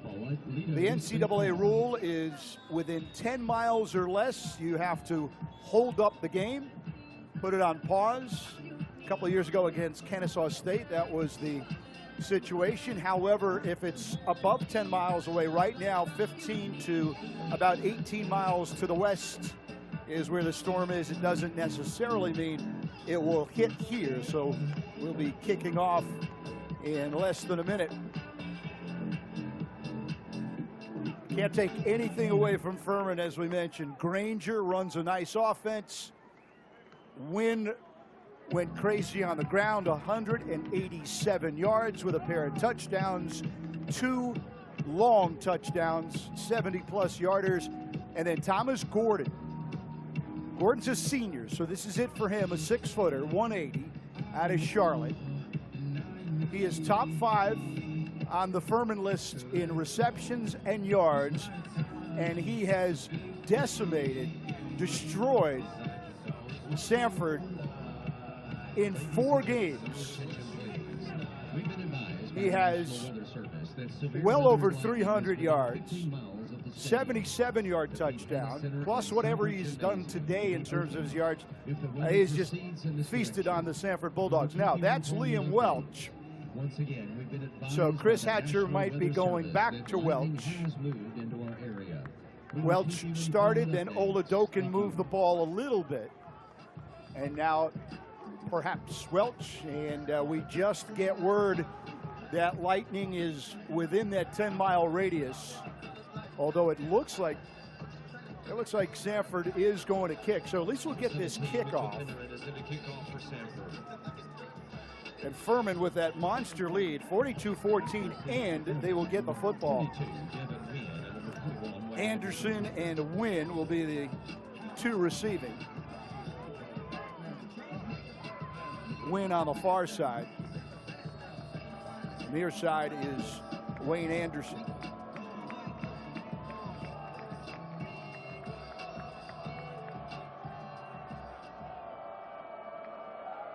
Finneran gets things started in the 3rd quarter. Fair catch, and we'll go in the end zone, so it'll be a touchback.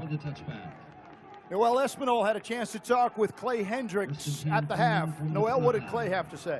Yeah, I stopped him before he headed onto Furman's sideline, and he said that the biggest keys to their success in the first half have been their ability to mix things up a little bit. They had some really great runs, some big passes, and he's excited for them to continue on in the second. Good stuff. There we go, 3rd quarter.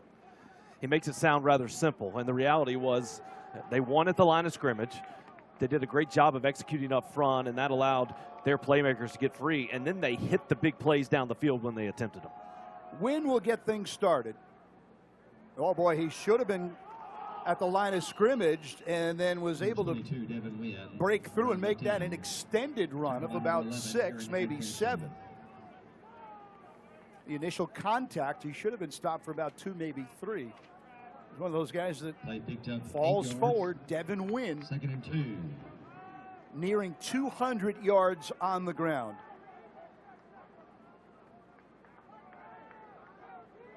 If he's Batman, then Gordon is Robin, and Gordon, one of the 2 on the near side, 2 wide receivers, but they stay Furman on the ground. Little 3rd quarter clock management, gain of just 1. And for the Samford defense, you're looking for a win. And here's your opportunity. It's the first 3rd down of this half. It's the first opportunity you're presented with. And if you could get a stop, you could get a little bit of momentum. You can see on this Samford sideline, these coaches are working hard to get their guys going. Here's 3rd down. Win. Did he win the battle? Yes, he did. That momentum carries him for a 1st down. In fact, he picked up 5. Yeah, actually, Abrams on the carry there. And that's another thing Furman's done is they've mixed it up throughout this day. We've seen the big plays by Wynn, but they've enabled a number of guys to get in there and run the football. Abrams has done a nice job as well. He has 38 yards. Corey Watkins has 38 yards. Wayne Anderson Jr. has 27 yards, and Granger himself has 20. One tailback for Granger. Here comes pressure. And then down the middle, wide open. That is caught. That is Devin Wynn. Wynn makes a move inside the 10, heads to the end zone. Touchdown number 3. Devin Wynn, 61 yards. And Wynn was standing all by himself, nobody within 15 yards. That ball was a little bit underthrown. He was able to stop himself, come back, catch it down by his shoestrings. And you see Wynn just release down the field, and Granger just pushes it out there. And once Wynn makes the catch, nobody near, makes one move, gets to the end zone, and Furman doesn't miss a beat and keeps putting the points on the board less than 2 minutes into this second half. Well, Batman and Robin again. Wynn and the receiver Gordon, 3 touchdowns apiece. 48-14 Furman, or 49 rather, 14 Furman over Samford. This is a gashing. And remember, I mentioned this in the first half. Under Chris Hatcher, Samford at home here at Seibert is 19-5. Furman has one of those wins against Hatcher here in his first year. They're certainly dominating so far this afternoon. And they've done it through the air, they've done it on the ground, but they've done it with big plays, whether it's the big runs of Wynn, now that catch by Wynn on the big touchdown play. And I would assume if you're in the Samford locker room, they really tried to pump their guys up. Let's come out, let's try to have a big stop on the first drive. And that third down was the first chance. We talked about it. Can you get the stop? They didn't, and then just immediately completely blown coverage. You expect a linebacker to get the running back coming out of the backfield. That's typically the assignment that you would have. Completely blown coverage by the Bulldogs, and it resulted in another Paladin touchdown. Wynn has 3 touchdowns today of at least 61 yards. 61 is the shortest of his 3 touchdowns. See who gets the call for quarterback. See number 2 out there, Oladokin.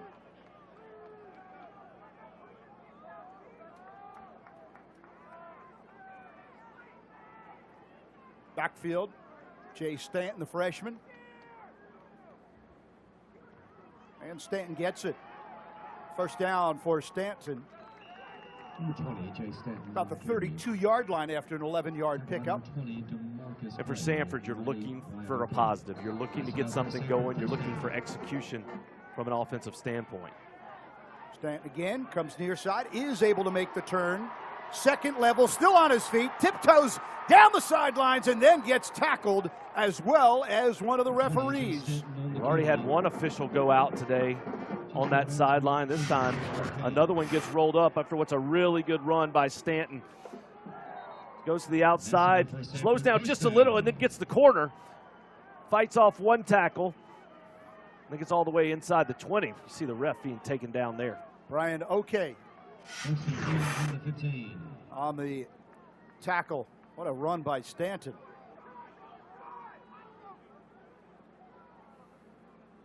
Reminded you of the A.J. Toney reception of last week. Got that sideline kept going. Schelling gets to around the 6. Tackle by number 33.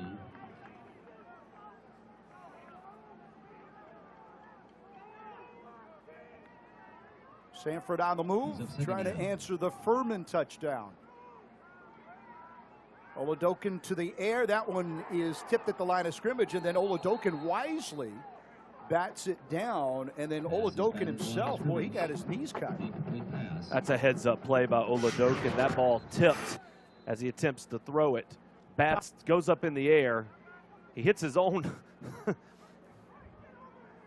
Injured player for Furman. He hit Mike Williams in the helmet, his own offensive lineman, and then did a good job of batting that ball down. We'll take a timeout from Samford Stadium with an injured Paladin on the field. That's Taylor Hodge. Media. Back in a moment. Testing. 1, 2.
Early in the third quarter, Furman has already added to their halftime lead. Currently, Samford on the move inside of Furman territory. Taylor Hodge was able to walk off under his own power.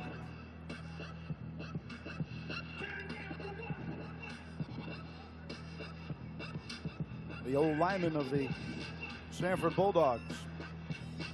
And they've really had a solid year, trying to protect not one but two quarterbacks, Welch and Oladokin, and that O-line really, those are the hogs they call them. They've done a nice job. Today it's about Furman's offensive line.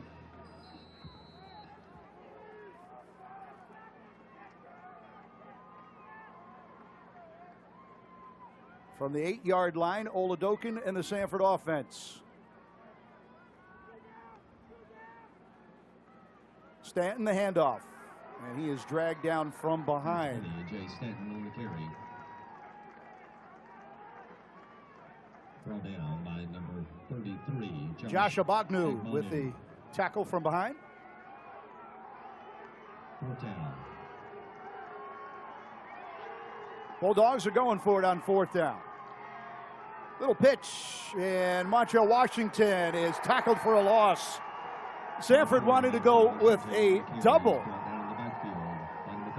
And Washington gobbled up, lost 9 on the play, so Furman will take over. They go right, want to come back with the reverse, but just blown up by Jordan Willis.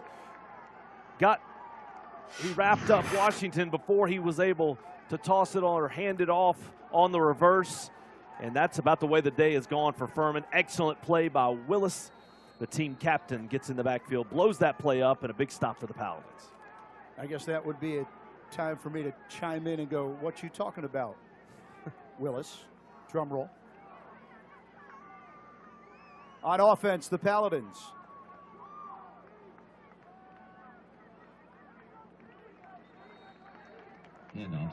Watkins. Corey Watkins, sophomore from Evans, Georgia, gained 3. I don't think I've given enough credit. We talked about the line, but the underdog key guys in this game, really, that Furman defense. Haven't talked enough about the Furman defense, only allowing 14 points.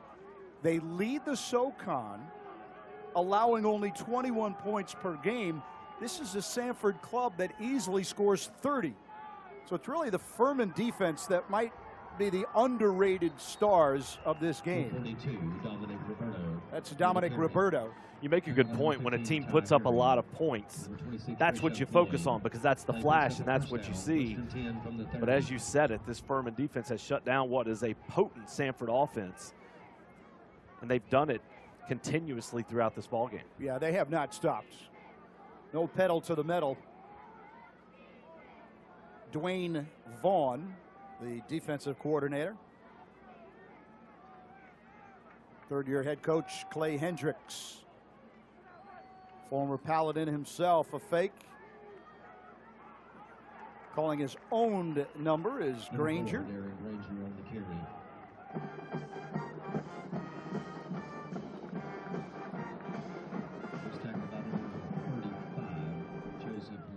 And that's something you don't want to see as Granger is down on the field. We'll watch the replay here. Officials timeout. Fakes left, comes back, fakes right, comes back left on the option. Hard to see. Landed pretty hard on the ground, but appears to be grabbing down towards his legs. And they're looking at his left leg. The trainer's smiling, so that's a good sign. You mentioned earlier the heat, humidity. Yeah, it's a cramp. You can see him immediately giving the Gatorade. Yeah. They might want to think about, is it time to call it a day for Granger? He's had an incredible day, performed very well, 6 of 9 through the air, 183 yards, 4 touchdowns. He's also run it for another 28 yards. In fact, on cue, Sisson, the Mountain Brook product, will come in and get the snap. That'll be Samford for 5 yards. Right on cue there. Hamp Sisson, 6 foot, 190, also a redshirt freshman.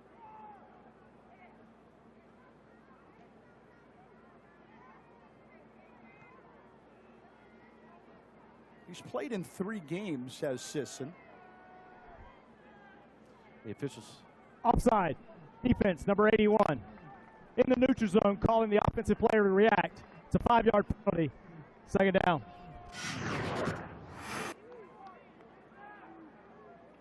You saw there Justin Foster jump. That caused the Furman offensive line to jump. There was some discussion. The far line judge wanted to call it a false start on Furman. I think the referee and the near line judge saw it as the offsides, and that's what the call ultimately was. First down for Furman. Sisson will hand it off. It's good for about 5, maybe 6 for Watkins.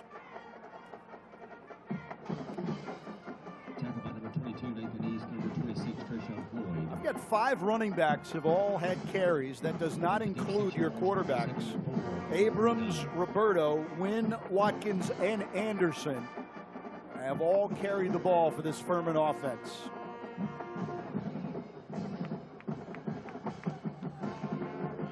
And Furman twice as many yards as Samford here on the day.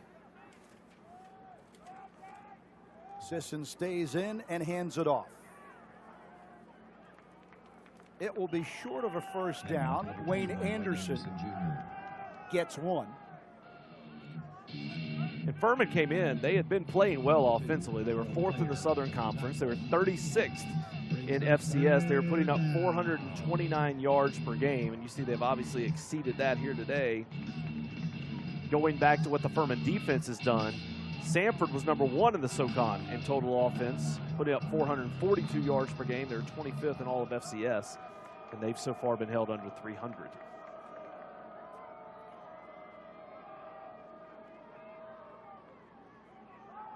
Why not? Devin Wynn one more time. Gets to the second level.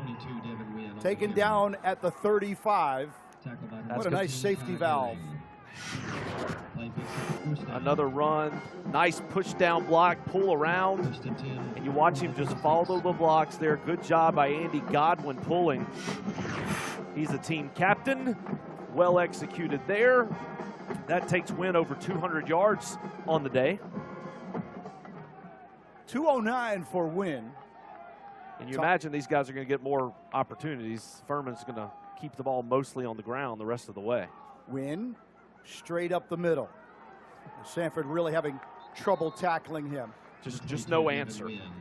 He's Ty getting 2 or 3 yards before he gets touched, and then he's carrying the Samford defenders another 3-4 yards after that first contact. It's got to be the line.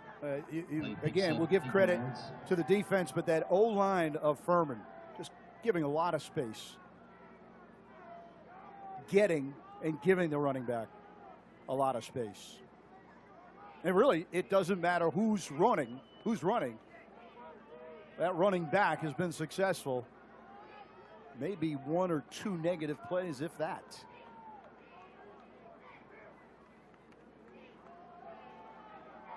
And there is the Samford defensive front, stopping Devin Abrams for a 1-yard loss. And from the Samford standpoint, what you want to see is for your guys to continue to compete, continue to play hard, and plays like that show you that they are. It's a second down, it's a run, we're coming downhill, nose to nose, and that time the Bulldog defense won that play and forces Furman into a 3rd down. Sisson stays on. Granger started. Hamp Sisson on in relief, running the offense. Devin Wynn, and Wynn will be stopped short of a 1st down. Number 22, Devin Wynn on the carry. 95, Brett Granger on the tackle. No gain on the play, brings up 4th down. Wynn trying to get outside. Excellent play by Granger that time to take on the block, keep everything inside and make the tackle.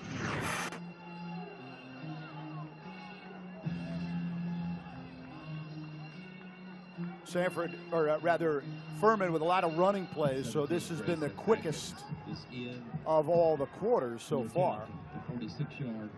And here comes Atkins from about 46. And that's going to be perfect for Atkins. So 16 consecutive field goals for Grayson Atkins. There it is, right there. That's a school record. Previously, Danny Marshall, the Furman kicker, had 11 in a row. Atkins has broken that record and many more as he continues to add to his illustrious career. Furman pulls out in front even further. They've put 52 so far on the board. Back from Cybert Stadium in a moment.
Furman gets a field goal from Mr. Automatic. Grayson Atkins will have more on him in a moment. Paladins 52-14 over Samford. This is the third-ranked team that Samford is playing at this level. Youngstown State, they played. Wofford. The Citadel was ranked at that time. Furman, remember, the record pedestrian at 3-2, but the two losses, Georgia Tech and Georgia State. Just got to get out of the Peachtree State. Amin with a chance to make some hay. Near side, over the 30. Right at the 35. And how about Atkins getting in on the tackle as well? He does a little bit of everything, and Noel, you got more on him coming now. Yes, Chad, I do. I had a chance to sit down and talk to Coach Hendrickson. He said that he has a lot of faith in Grayson Atkins. He wouldn't even hesitate to let him hit that 60-yard field goal. He said that the position is really a mindset combined with a strong leg, and Grayson's done a pretty great job so far. Yeah, and he's a guy that's scheduled to graduate in 3 years. Schelling will pick up 8 or 9. He'll call it 9. His 4 field goals last year against Samford, 3 of them were 50 or more, which tied a D1 record. Good rush. First down and plenty. Tell you what, somebody got hurt. That's Weiss. We've got 2 injured players. The Furman player making the tackle, and then Michael Weiss got rolled up. Officials timeout for an injured player. For Furman, it's Parker Stokes, one of the nose guards. It'll be a calf or leg for Weiss, who has already caught a touchdown and has become a big part of this Samford offense. Oh. Weiss had nothing to do with that and just got hit by fire. It looked like Stokes got hit by his teammate as well, Gilby, but luckily Stokes is now up. Trainer's still looking at Weiss.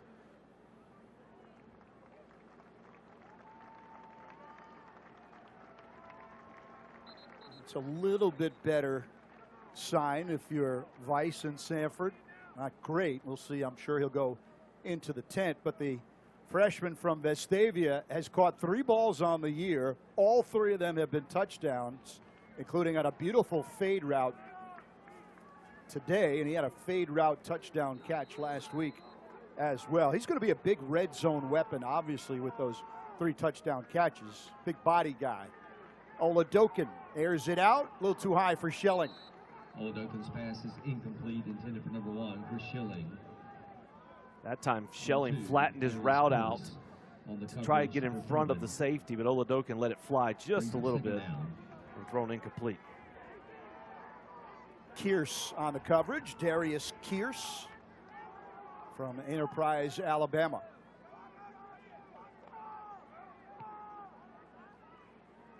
This is Washington. It's the favorite spot for the Samford offense is what we call it being out in the flat, trying to get the ball to either Washington or Tony and then let them use their speed and athleticism.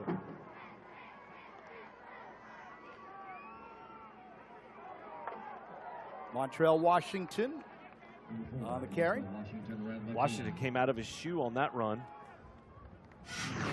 And Washington's a guy that Samford uses both at the receiver spot and in the backfield. You see here, takes a hit, off goes the shoe after the nice game.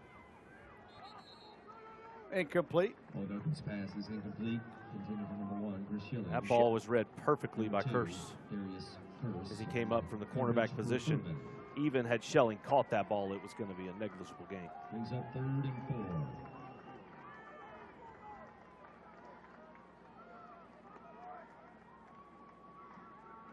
Oladokin called his own number 2 and then stretches. Chris Oladokin on the carry.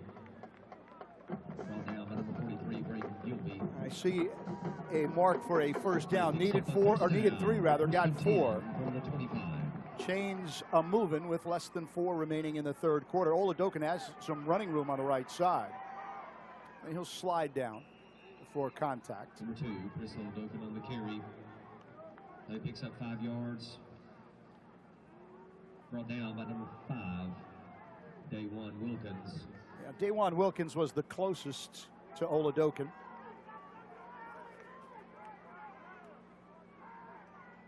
Looking to the air, his intended receiver is Elamine, and there is an overthrow. No flag. Coverage by Blackshear. We've mentioned his name a few times today. He's also only a redshirt freshman. That's the thing when you look at this Furman lineup. Every time we're calling a guy making a play, you feel like he's a freshman or a sophomore. And so they're playing this well, and it's a lot of young guys. So not only is the current season look bright for Furman, but the future as well. Furman, by the way, here's Oladokin. In both polls, they were forecasted to be the number 2 team in the SoCon. That looks to be about accurate, as they're going to, at this rate, finish first or second. Those polls are based a lot on how you finished last year, but a lot of people talking about Furman as probably the class of the league this season. Oladokin hits a man, and moving forward near the goal line, but coming up just short, is Chandler Smith, freshman from Marietta. Gained 14 on the pass. Smith doing a good job of finding the open area, sitting down, and Oladokin delivers the ball. We've got another palleted down, this time Jonah Tibbs. Officials timeout for an injured player. And Tibbs is a redshirt senior from here just outside of Birmingham, Spain Park High School in Hoover, Alabama. So the officials call for the timeout. Here in the greater Birmingham area, we sit in the suburb of Homewood. And again, just a little south would be Spain Park. Helena is not too far. That is the home of Brett Granger. Spain Park, Oak Mountain, Hoover, a lot of good programs in and around the area.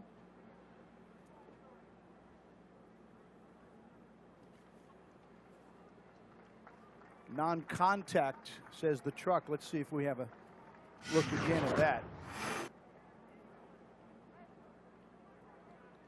Oh, he was just getting set up. Oh, wow. Coming onto the field. That knee buckled.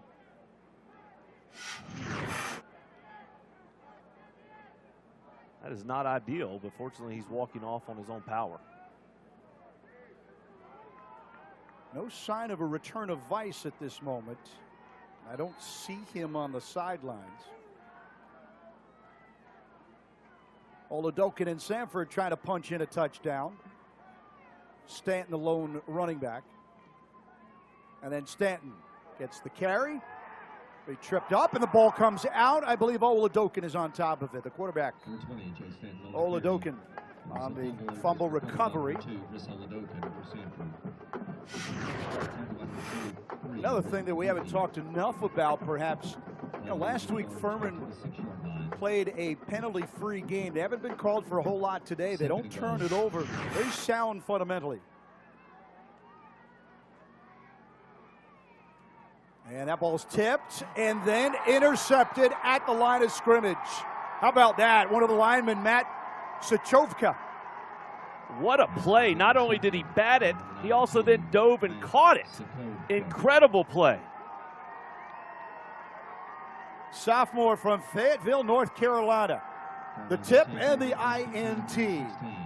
52-14, Furman out in front. Chad and I will be back in just a moment.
after the interception by Sachovka. Defensive end, Furman will take over offensively. Furman's going to stick again. We talked about local in the Birmingham area. They will stick with Hamp Sisson from Mountain Brook. They are the Spartans. Man in motion, and the little pitch catch. Watkins moves forward.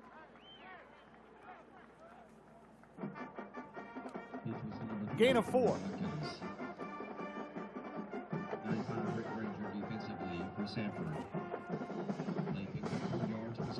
Under 2 minutes remaining here in the third quarter.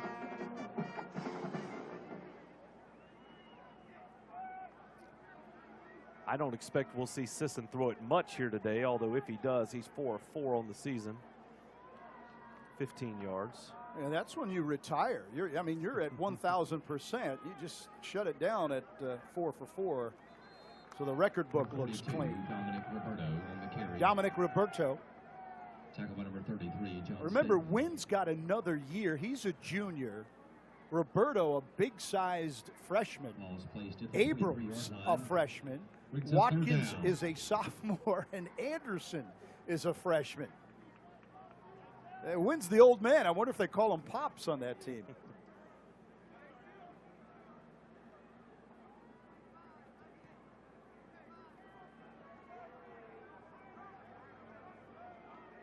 This could be a Furman team that causes a lot of trouble for quite some time. They do not appear to be one-hit wonders. Watkins about the 25-yard line. 3, Corey Watkins on the carry. 95, Rick Ranger. And it's easy to talk about teams and the way that they do things, but when you start talking about a program, it's can you do it year after year after year. And last year was a 3-way tie for the Southern Conference Championship between Wofford, Furman, and ETSU, and now after this ball game, Furman will be sitting at 3-0 and sitting in the sweet spot to win it again this year. That'll be the end of the third quarter. 14th ranked Furman way out in front, 52-14. Chad, Noel, James, and the rest of our crew will all be back in just a moment.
glory. And on a 4th and 1, Furman looks like they have just enough to get that first down and move the chains. Needed 1, got 2. And when you're averaging 8.4 yards per rush on the day, you don't mind going for it on 4th down, deep in your own territory. And for Furman, you just want to keep the ball. You want to keep it away from Samford, let that clock keep running with a huge lead here in this ball game. They picked up another first down. And we knew rushing offense was going to be a key. Coming into this game, Furman was number 2 in the SoCon, number 7 in FCS in rushing offense. They were averaging 265 yards per game. Conversely, Samford's rushing defense was last in the SoCon, number 116 in the FCS. They were giving up 264 yards per game. But we have far exceeded that, as Furman's now at 383 yards rushing. Going to add a little bit to that here. Watkins stays in bounds and then finally taken down. That was a roller coaster ride as Watkins got hit in the backfield. They're going to add a lot more to that. Try 34. Looked like he was corralled there by the sideline, but he's able to stay low, break a tackle, get down the field. Another huge gain on what's been a day of big plays for the Paladins. Jordan Montgomery had a chance.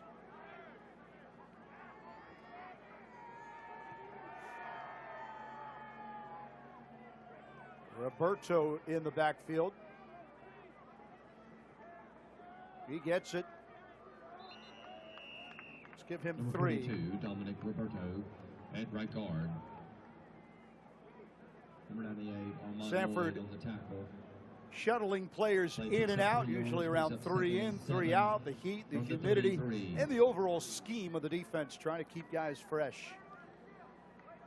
And I think now for both these teams, you're really just hoping you can get these next 13 minutes and 20 seconds in. You can see the sky start to be overcast. The weather is changing a little bit.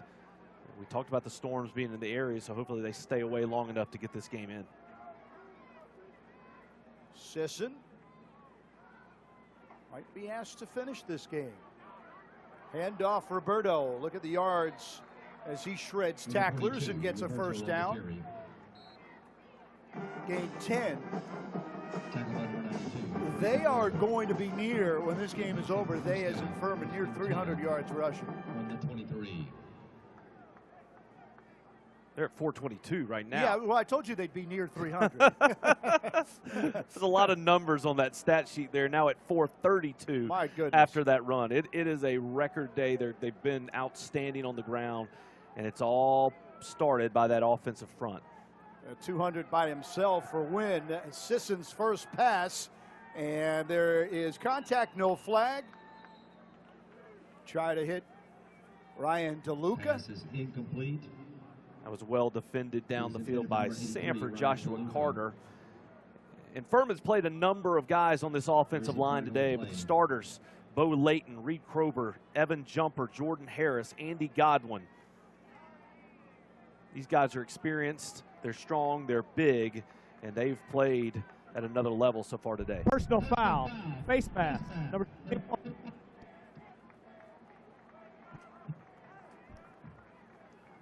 Bulldogs called for the violation. And this will get the ball much closer. It'll be hiked at about the 11.5-yard line. Furman also has their largest offensive output of the season. Previously, they put up 600 yards in a victory over Mercer. That score is 45-10. Today, they're leading 52-14, and they have 619 yards of total offense.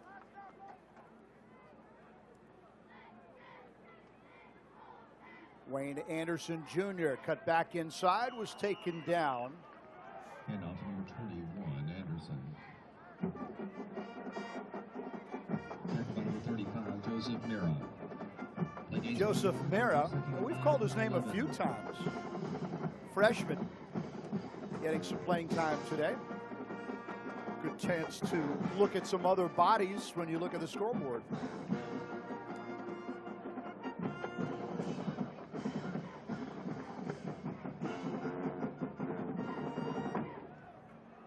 Second down coming up for Furman. They have 52 points so far this afternoon. Not Not a whole lot of operating room that time. Jeff McKelvey got one.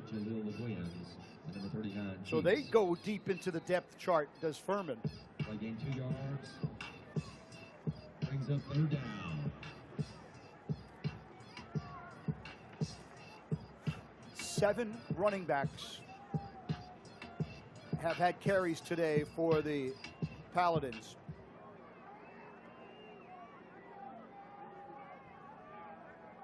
They try to punch it in again. There's the option pitch. That's going to be a touchdown.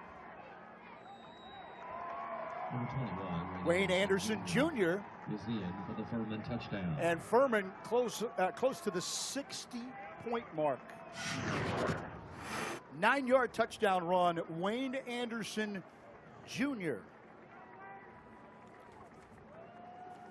Anderson had 18 touchdowns as a senior in high school. 17, Atkins is into a 2 Picks up his second of the season here. 7, Jack Harden to hold. Number 47, Evan Vaughn to snap. Atkins might be getting a sore foot. He's been awfully busy.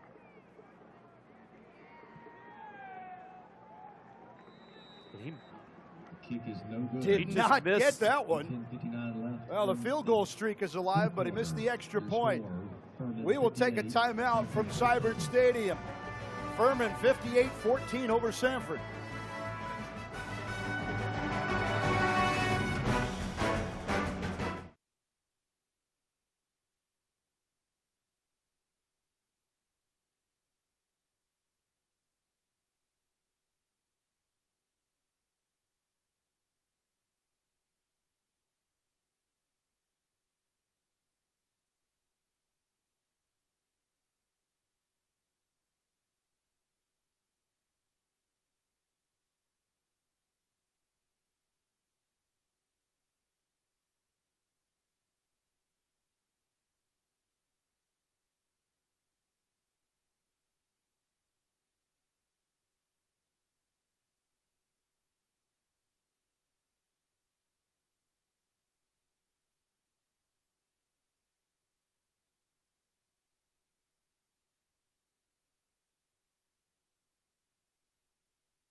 Fourteenth ranked Furman out in front of Samford. There's a breakdown. Furman has scored in every quarter. 28 in the first quarter. Samford could use some help from that guy. I don't know if he can bring it. And there's the Furman sidelines, and that's going to be a fun bus ride back up to Greenville.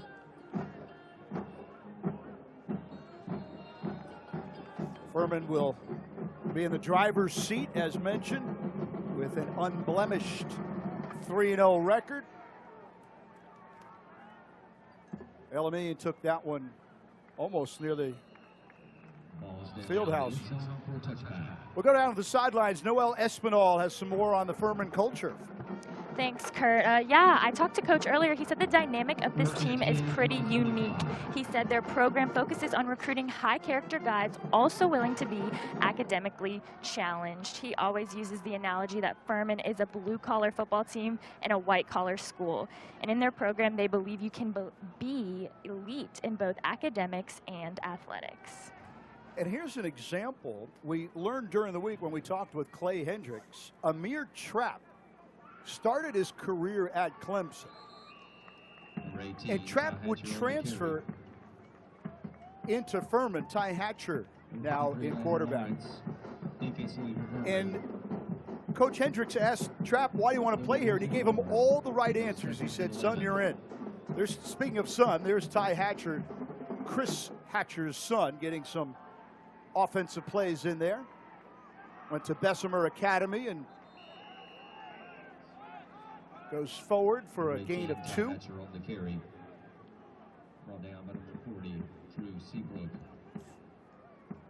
Play gained. So the third quarterback used today by the Samford Bulldogs, the offspring of the head coach. Pressure coming, dumps it over the middle, and it is caught. Hatcher's pass is complete, number 17. Devin Walker. So freshman to freshman. Brings up 4th down. 10 minutes, a little bit less than 10 minutes rather, for Samford to use some new bodies. Same thing with Picks up a 1st down. 1st and Furman. 10, Samford. 1st down for Samford here. 36. And they are using the Bulldogs now, a plethora of running backs. Hatcher, quick hit. That's caught. Torrance Pollard. Earlier this season, head coach Chris Hatcher won the 150th game of his career. And looking back, he became a head coach first when he was 26 years old. So you think about it, he got the first win as a 26-year-old. You get the 150th win. Your son is on the football team and on the sideline with you, which is a pretty cool accomplishment for Coach Hatcher. Caught, fumbled, and recovered by Furman. Furman will get possession. Is recovered by number 29, Jack Owen. So the Paladins one more time back on offense after the reception. Slip screen there. Good tackle by Dominic Ferrari. Then Jack Owen comes in to recover. He's a junior, redshirt junior from Dunwoody, Georgia, and Marist. Got a little turnover helmet. It's all the rage in college football. Started with the U and the turnover chain, and Furman has the turnover helmet.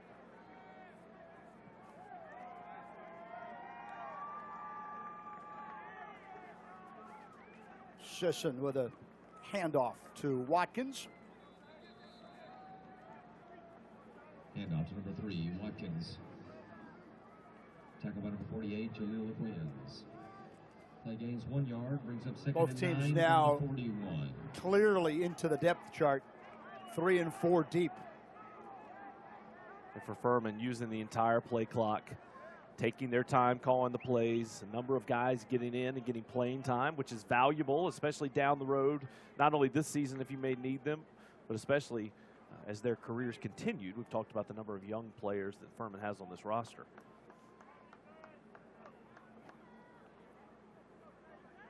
Rushing attempt for Furman. Handoff to number 26, Chase Absher. Chase Absher on the rush. 2 yards for Absher. Absher's a redshirt freshman, also from Marist. So, number of guys did their high school at Marist, in the Atlanta area, now making plays here in this ball game for Furman.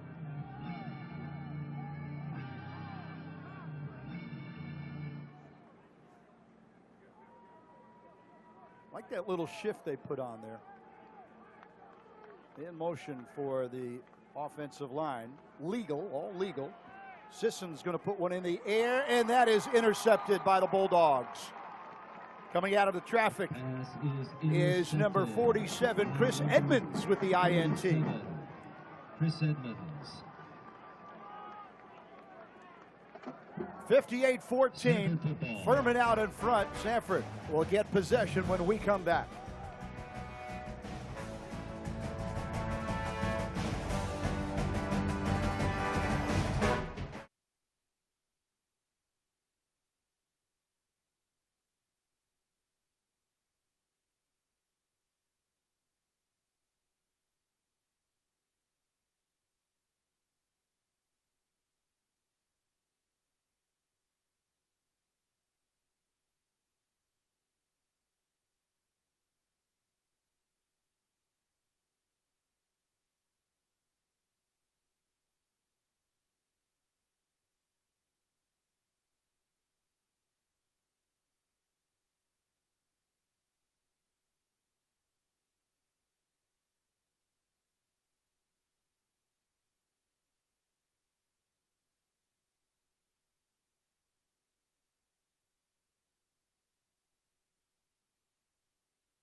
Paladins over the Bulldogs, 58-14.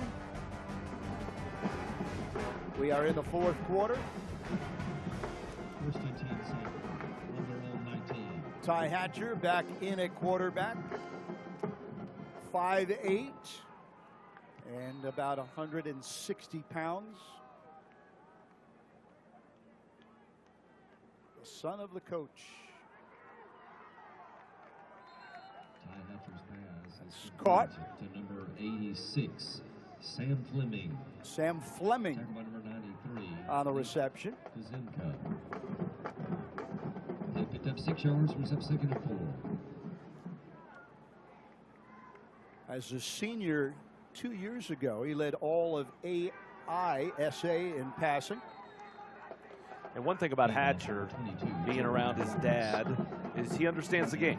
He knows the game. He understands this offense. He's going to get the ball where it needs to be. Here at this point in the ball game, you're just trying to move the ball down the field and make some positive plays where you can.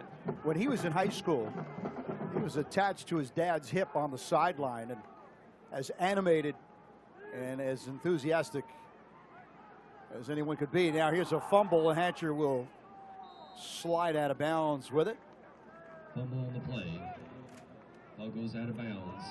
I think it's time to talk again about that Furman defense. They've allowed only 14. This will actually lower their points per game if it holds.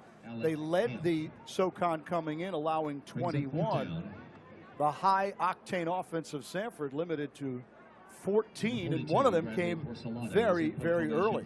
And that time it was Alec Hampf, the redshirt senior defensive end out of Charlotte, who was on the pursuit, forced Hatcher to roll out of the pocket, and ultimately lost the ball and fell out of bounds. Callie Chiswick back to receive. Line drive punt. Speaking of coaches' sons, his dad, Gene Chiswick, now a commentator on the SEC Network, but was the head coach at Auburn where he won a national championship, and the head coach at Iowa State. Timeout from Homewood, Alabama. Furman out in front of Samford. Chad and I will be back A little bit more than 6 minutes to go in this one. Stay with us.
Back at Samford Stadium, Furman in control. They will stick with Sisson. He's been on for a while. Maybe back to the original line of scrimmage on that rush. You were talking about Callie Chiswick and then his father, Gene, head coach at Auburn, as you mentioned, for a while. Callie went to high school at Auburn High. And during the week, Clay Hendricks was telling me he's known Gene for about 10 years. So he's known Callie, he's known Callie since he's about 9 or 10 years old.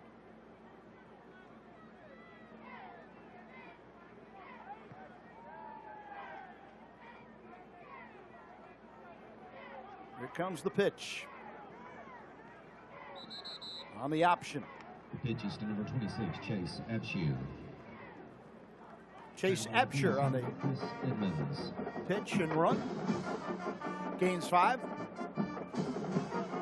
He picks up 5 yards, brings up 3rd and 5 from the 40 line. So in Samford territory. Furman 2 points short of 60 on the road. In the conference, no less. I don't care if you're at the top of the conference, the bottom of the conference. You go on the road and you grab 60 points, you've had one heck of a game offensively. And apparently they've rushed for a little bit more than 300 yards rushing, Chad. That's the rumor. Rolled out by Sisson. Nice throw, but out of bounds. Sisson's pass is incomplete. It was intended for number 80, Luke Wilson. On the coverage, number 32. And to be clear, it's 450 yards that they've rushed for today. You throw in another 187 through the air, and that puts you at 637 yards of total offense for Furman. That's their largest output of the season, which is incredibly impressive, just as impressive as they've held Samford to only 333 yards of total offense. Some teams have trouble running for 100 yards in a game. Furman, back to the math, they've averaged over 100 yards per quarter.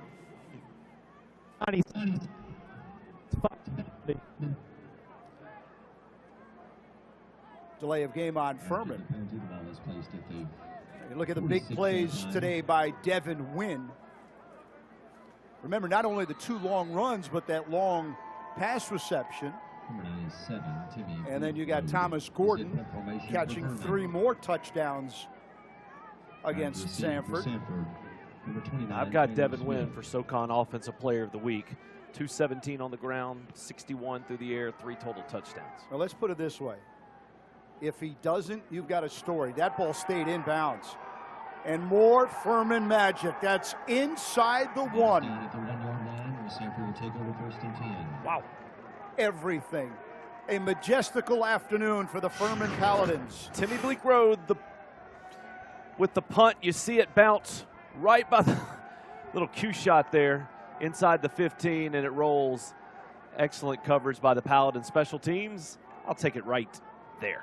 Ty Hatcher and the Samford offense, everybody is in the end zone.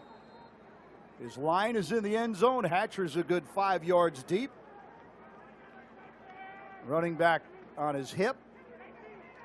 Let's see if he got enough to get over the line of scrimmage. Number 34, Antoine Sims. Antoine Sims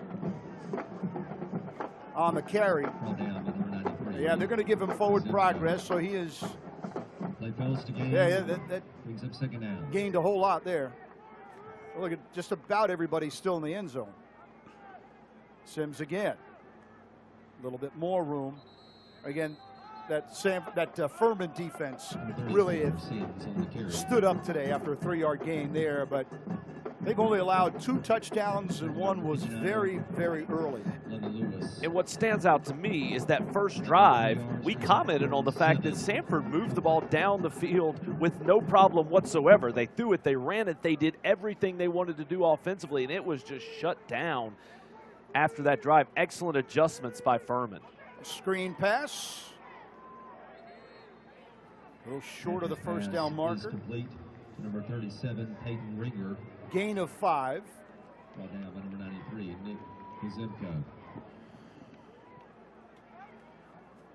Are you going to have a clunker? You play this. You play any sport.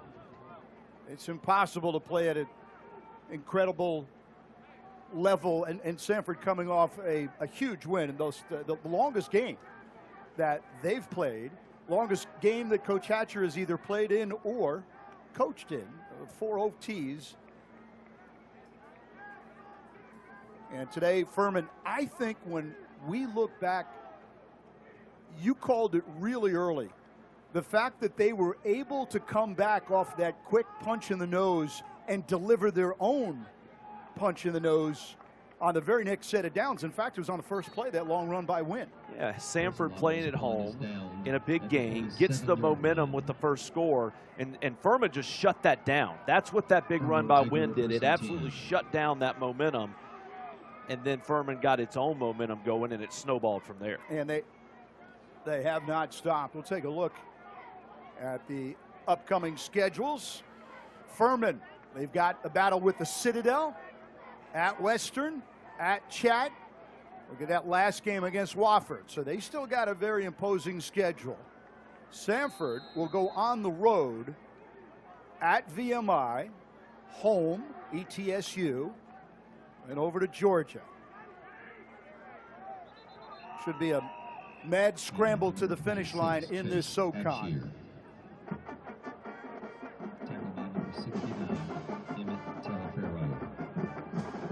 For Furman, the only thing that frustrates you about your schedule, you've got the big one with Wofford sitting there at the end, but the fact that you have an off week next week. For Furman, after this kind of game, I want to be back on the field immediately. Let's get back out there. Let's try to build on this huge win. But they're going to take a week off. They're going to go, then they're going to start going back through their schedule, and their goal is to continue playing at this level and playing as well as they did here today. Handoff. And now a first down. 26, Chase Abshire. Chase Abshire. And yes, another redshirt freshman. Jake Burdishaw, defensively for Samford. Play picks up a first down. 13 yards on the gain. Puts Abshire up at 20 yards for the game. His previous season high was 24 2 weeks ago. Well, right now, Furman in shouting distance of 500 yards on the ground. And in talking about Furman wanting to keep this momentum, for Samford, you want to forget this game. As soon as it's over and this next minute and 20 runs down, Furman's going to now take a knee a couple of times, and that'll be it. And at quarterback for Furman is Jack Harden. He's a redshirt sophomore out of Roswell, Georgia. But for Samford, you're going to forget this one. You're going to move on and try to refocus and get back what you had last week, because this game is the one you just got beat. And there's nothing else you can say about it. You forget it. You move on. You watch the tape, and now let's get ready for the next one, and let's get ready to move forward. And they don't have a ton of time to waste as they'll go on the road to VMI, and that's a tough trip. It's a long trip. The longest trip in the SoCon from Birmingham up to Virginia. And so that doesn't make it easy to do that kind of travel and go play a football game. So both of these teams you take away, and what can you do going forward after this football game? In just a moment, we'll hear from Clay Hendricks as Noel Espinal gets into position to talk with the winning coach. And the final score today, 14th ranked Furman looking to move up in the standings with a 58-14 win over the Samford Bulldogs, as both teams will meet near the 40-yard line.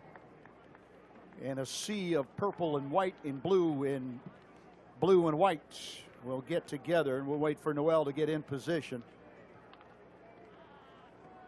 Your final score, Furman 58, Samford 14. So this is the second time a Furman football team has come into Cybert and beaten a Chris Hatcher coach team.